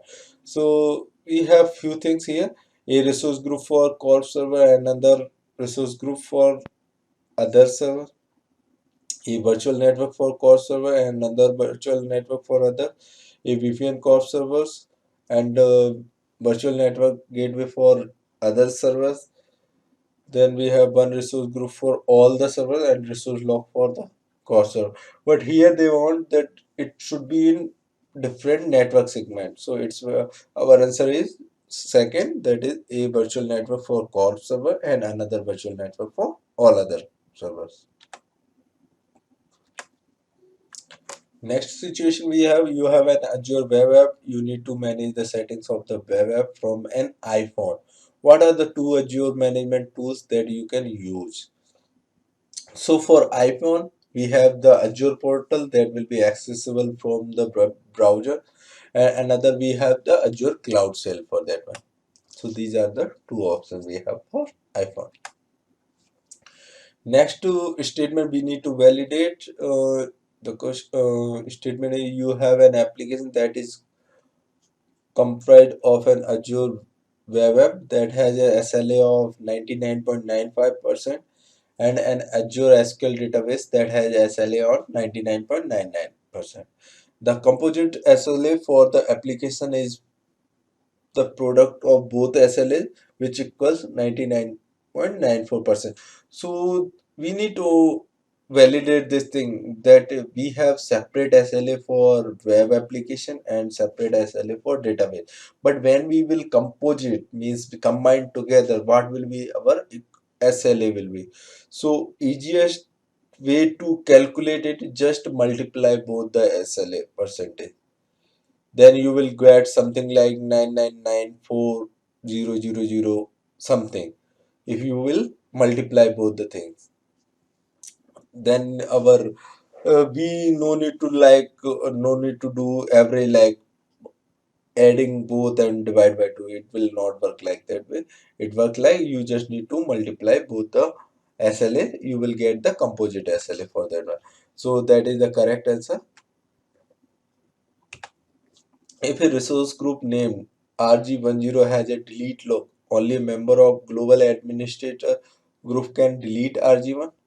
As a delete lock is there, so nobody can delete it until and unless we remove the delete lock from that before any administrator delete it. So the delete lock must be removed before an administrator delete that. Here we have two options, we need to choose the right option. So what it exactly it is having, it is having the services and its description. So first, in the first option we have monitor threats by using sensor, and the service is Azure ATP. Next is enforce Azure multi-factor authentication based on a condition, that is Azure Active Directory identity. So multi-factor authentication is provided by Azure AD, and the threat monitoring is done by the Azure Advanced Threat Protection. So first is our correct answer. So next we have the situation, a team of developers at your company plans to deploy and then remove 50 virtual machines each week. All the virtual machines are configured by using Azure Resource Manager template. You need to recommend which Azure service will minimize the administrative effort required to deploy and remove the virtual machine. So every week they need to add and remove 50 virtual machines.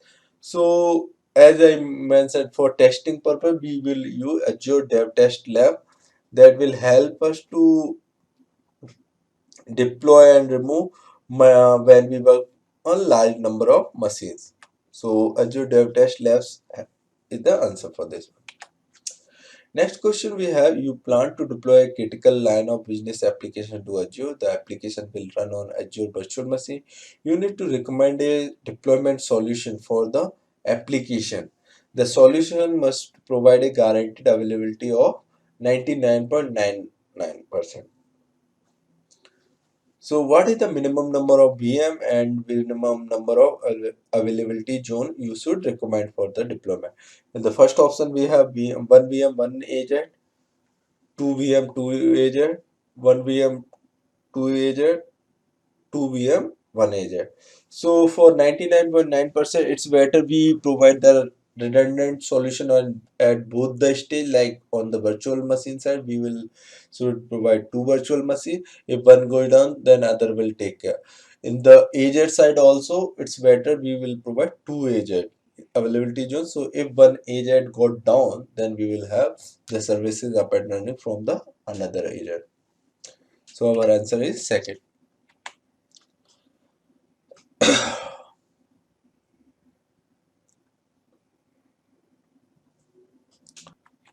So we will use local network gateway for that one. Now we have matched the following services with their description. The service name is Marketplace, Advisor and Monitor. The service description, view security recommendation is the Marketplace, Advisor or Monitor. So who provides us the improvement of the security, high availability and all? It is the advisor. So for first one, we will go with the advisor. Monitor the health of Azure service. That is the monitor service we have. Then browse available virtual machine images. That is a marketplace service we have.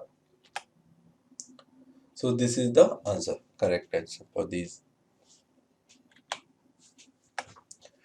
Next question we have, you plan to map a network drive from several computers that run Windows 10 to Azure storage. You need to create a storage solution in Azure for planned map drive. An Azure SQL database, a virtual machine database, a file service in a storage account, a blob service in a storage account. Whenever we talk about the mapping of network drive that works as a file server, right? So our answer is file services. We need to validate the statement. After you create a virtual machine, you need to modify the network security group to allow network connection from TCP port 8080 in the to the virtual machine. So here they are talking about allow connections, mean inbound traffic they are talking about. So as a firewall and energy help for that one. So this is the correct answer statement. So our answer is no changes needed. Next situation we have, you plan to deploy several Azure virtual machines. You need to ensure that the service running on the virtual machines are available if a single data center fails. The solution, you deploy the virtual machine two or more skill set. Does this mean the goal? For this kind of situation, uh, only two things will work. Either we will put more two or more availability zones, and second is skill set. So this is the correct solution for this one. Next question we have the similar situation we have, and the solution we have, they are giving you deploy the virtual machines to two or more resource group. Does this mean? No, it will not help us. Next question we have, uh, which service provides serverless computing in Azure? So that is the Azure functions. Validation of statement, an organization that hosts its infrastructure in a private cloud can decommission its a data center. Is it possible that your infrastructure is hosting on the private cloud? You can decommission your data center. That is not possible because still that private cloud belongs to your organization only. That is somewhere around in your data center. So when we can do the decommission, if our infrastructure in the public cloud, then we can easily decommission our data center, because in hybrid cloud also we can't do. In hyper-v host, that is a virtualized solution, we can do in that case. The only option is public cloud we can do. Next situation we have, your network contains an active directory forest. The forest contains 5,000 user accounts. Your company plans to migrate all network resources to Azure and to decommission the on-premises data center. You need to recommend a solution to minimize the impact of user after the planned migration. What should you recommend? So you have a forest, AD forest with 5,000 user account, and you want to migrate your infrastructure from on-prem to Azure. So what we will do in that case? We will enable the service like sync the Active Directory user account to Azure AD. So our authentication will not fail, and we will be able to utilize the services. Next question is, what is the guarantee in an Azure SLA provides? SLA, Azure only provide SLA on the uptime. It's not provide the feature availability. They can't guarantee this thing. Bandwidth, they can't give the guarantee there because every region had different network connectivity. Then the performance also, Azure don't do it, but it is given by the Oracle Cloud provider. But in Azure, they provide the SLA on the uptime, up SLA guarantee. Next question we have, which Azure service should you use to correlate events from multiple resources into a centralized repository? That is our event hub. It is talking about the events, right? So easy answer for this. Next situation we have, your company plans to migrate all its data and resources to Azure. The company migration plan states that only platform as a service solution must be used in Azure. You need to deploy an Azure environment that meets the company migration plan. Solution given is you create an Azure virtual machine, Azure SQL database, and Azure storage account. Does this meet the goal? Azure virtual machine is a part of infrastructure as a service. So obviously this solution is not correct. Situation, you plan to deploy several virtual machines, you need to control the ports that devices on the internet can use the access the virtual machine. So on the basis of, so we need to restrict the ports on the virtual machines, right? So it is done by the network security group. So once we create the virtual machine, we have the option to configure this network security group where we provide uh, or we can say we can configure the inbound and outbound settings and also define the ports. Next question we have, what is required to use Azure cost management? For Azure cost management features is available only for enterprise agreement and a pay as you go subscription, not for the software assurance or dev test subscription. Next question we have, which Azure service provide a set of version control tools to manage codes? So whenever it is talking about version controls tools, we need to remember that repos is the service for that one. Next question, what are two characteristics of public cloud? Each correct answer project complete solution. So we need to provide means what are the characteristics. We had 5 characteristics, right? So dedicated hardware, that is not unsecured connection, that is not limited storage, that is not meterized pricing, yes. Self-service management, yes. So last two are the correct answer for that one. It is given in the benefits of cloud computing. Next question we have, which Azure service should you use to store certificates? As I mentioned earlier, Azure Key Vault is the service which is used to store credential and certificate. Match the following services with description. So we have two pair of options. Let's see. A cloud service that remains available after it occurs. No. A low latency, not. So remains available if any incident happen, then fault tolerant is the answer. Further, a cloud service that can be recovered after it occurs means the thing is it is talking about the recovery. So the disaster recovery is the answer for that. A cloud service that performs quickly when it increases. Increases in the sense they are talking increases or decreases. It is talking about the scalability. So dynamic scalability is the answer for that. A cloud service that can be accessed quickly to the internet, that is the low latency, means quickly in the sense fast connectivity they are talking about. So in the first option we don't have the correct options with the service, and the second we have. So our answer is this one. Next situation we have, you have an Azure environment. You need to create a new virtual machine from an Android laptop. You use PowerShell in Azure's Cloud Shell. does this meet the goal? Yes, from Android laptop, first thing we can run the PowerShell in Azure Cloud Shell, because for Android and iOS we have that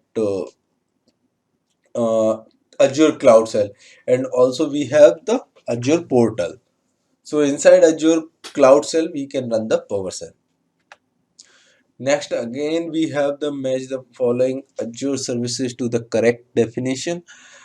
So an integrated solution for the deployment of code Azure application inside, a tool that provide guidance and recommendation to improve an Azure environment, a simplified tool to build intelligent artificial intelligence application, monitor web applications. So you know that who recommend to improve an Azure environment, that is Azure advisor service, right? So that is not correct in the first option, but in the second option it is there. And also how we can so for me that is the only option that I can relate it, because I know that Azure advisor service help us to improve an Azure environment. So that is given in the second one. So my answer is that one. Next question we have, you plan to create an Azure virtual machine. You need to identify which storage service must be used to store the data disk of virtual machine. What should you identify? To answer, select the appropriate service in the answer area. So the thing is here they are asked which is used to store the data disk of the virtual machine. As we already read that blob storage is used for as a data disk for the virtual machines. You plan to implement an Azure database solution. You need to implement a database solution that meets the following requirement. Can add data concurrently from multiple regions, can store JSON document. Which database service should you use? For JSON documents, we have Cosmos DB because it is managed database. Next, we have your company plans to migrate all its network resources to Azure. You need to start the planning process by exploring Azure. So, so you want to migrate your network resources to Azure, and in the planning phase, what you should have first. So first, for anything, we need to subscribe it, right? So the subscription we need for that one. Next question we have, your company has an Azure environment that contains resources in several regions. A company policy states that administrators must only be allowed to create additional Azure resources in a region in the country where their office is located. You need to create the Azure resource that must be used to meet the policy requirement. So here we want some restriction that administrators should allow only to create additional resources in particular country where their users are there or their office. So whenever we have such kind of situation where we need to enforce some policy, so here we will use an Azure policy that will restrict administrator to perform some certain tasks. Next question, we have to validate this statement. Authorization is the process of verifying an user's credential. No, it is the authentication. Authorization is to provide the permission. Then we have Azure Key Vault is used to store secrets for Azure Active Directory user accounts. As I already mentioned that Azure Key Vault is used for keeping secrets, certificates, and the credentials. So this is the correct answer. So in this question, you attempt to create several managed Microsoft SQL Server instances in an Azure environment and receive a message that you must increase your Azure subscription limit. What should you do to increase the limits? So whenever you running short of resources, then you need to increase the limit on your subscription. So what you need to do? You need to create a new support request for that one. Next question we have, how should you calculate the monthly uptime percentage? These are the formulas they gave. So how we will calculate? We will maximum available minutes minus downtime in minutes divide by maximum available minutes. That will help us to provide us uptime.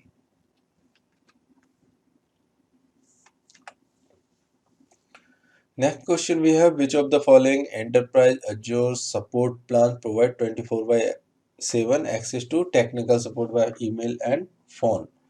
When it is talking about enterprise Azure support plan, then we will go with the premier support plan. We have multiple support plan like basic, developer support plan, standard, professional, premier. Except basic, we have the access to phone and emails. In the standard, we have some restriction about the timing, but when we talk about the enterprise Azure support plan, it is premier support plan. We have the highest level of the support plan we have. Next question, and that is the last question of this video. Which service provides network traffic filtering across multiple Azure subscription and virtual networks? So network filtering is provided by Azure Firewall. Uh, Here they are not talking about the inbound and outbound connection on the virtual machines and all. Here they are talking about the filtering or at the level of subscription and the virtual network. So, guys, so far you have gone through many concepts and the questions and their explanation. I hope it helped you to remember most of the services. Let's now review these services very quickly so you will remember for longer period of time. So, let's go through this cheat sheet The quickly. more important part.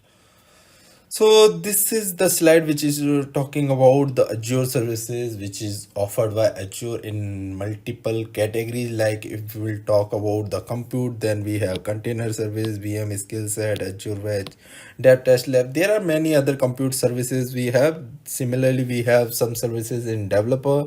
We have services related to analytics and IoT, that is Internet of Things. Then we have some intelligence services as well, where we will talk about the bot service, Azure Machine Learning Studio, cognitive services. We have the services related to integration. We have services related to security and management, hybrid cloud, and we have the services related to compute, storage and networking. So in overall, Azure provides wide variety of services, so it's really tough to remember each and every services. But the thing is, when you go slowly, then definitely you will understand better, and when you prepare yourself with the questions, then it will be remembered for longer period of time.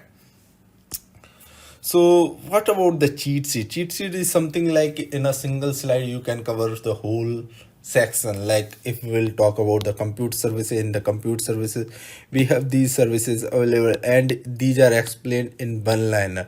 So you can go through it and you will have more understanding. I don't want to spend much time here because already these concepts are is explained in different sections. If you will go in the playlist where it is mentioned like Azure Fundamental step by step learning, I explain each and every service within a minute. So you will have whatever service you are not familiar with, you can go through that playlist. There are more than 30 plus videos available for that one.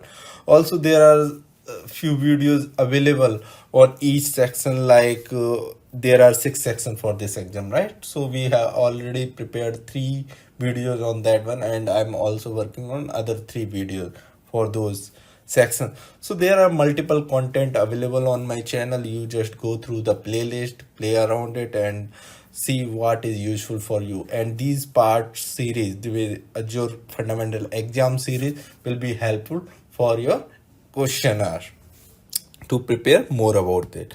Next, we will talk about the networking services, where we are having Azure Virtual Network, Load Balancer, Application Gateway.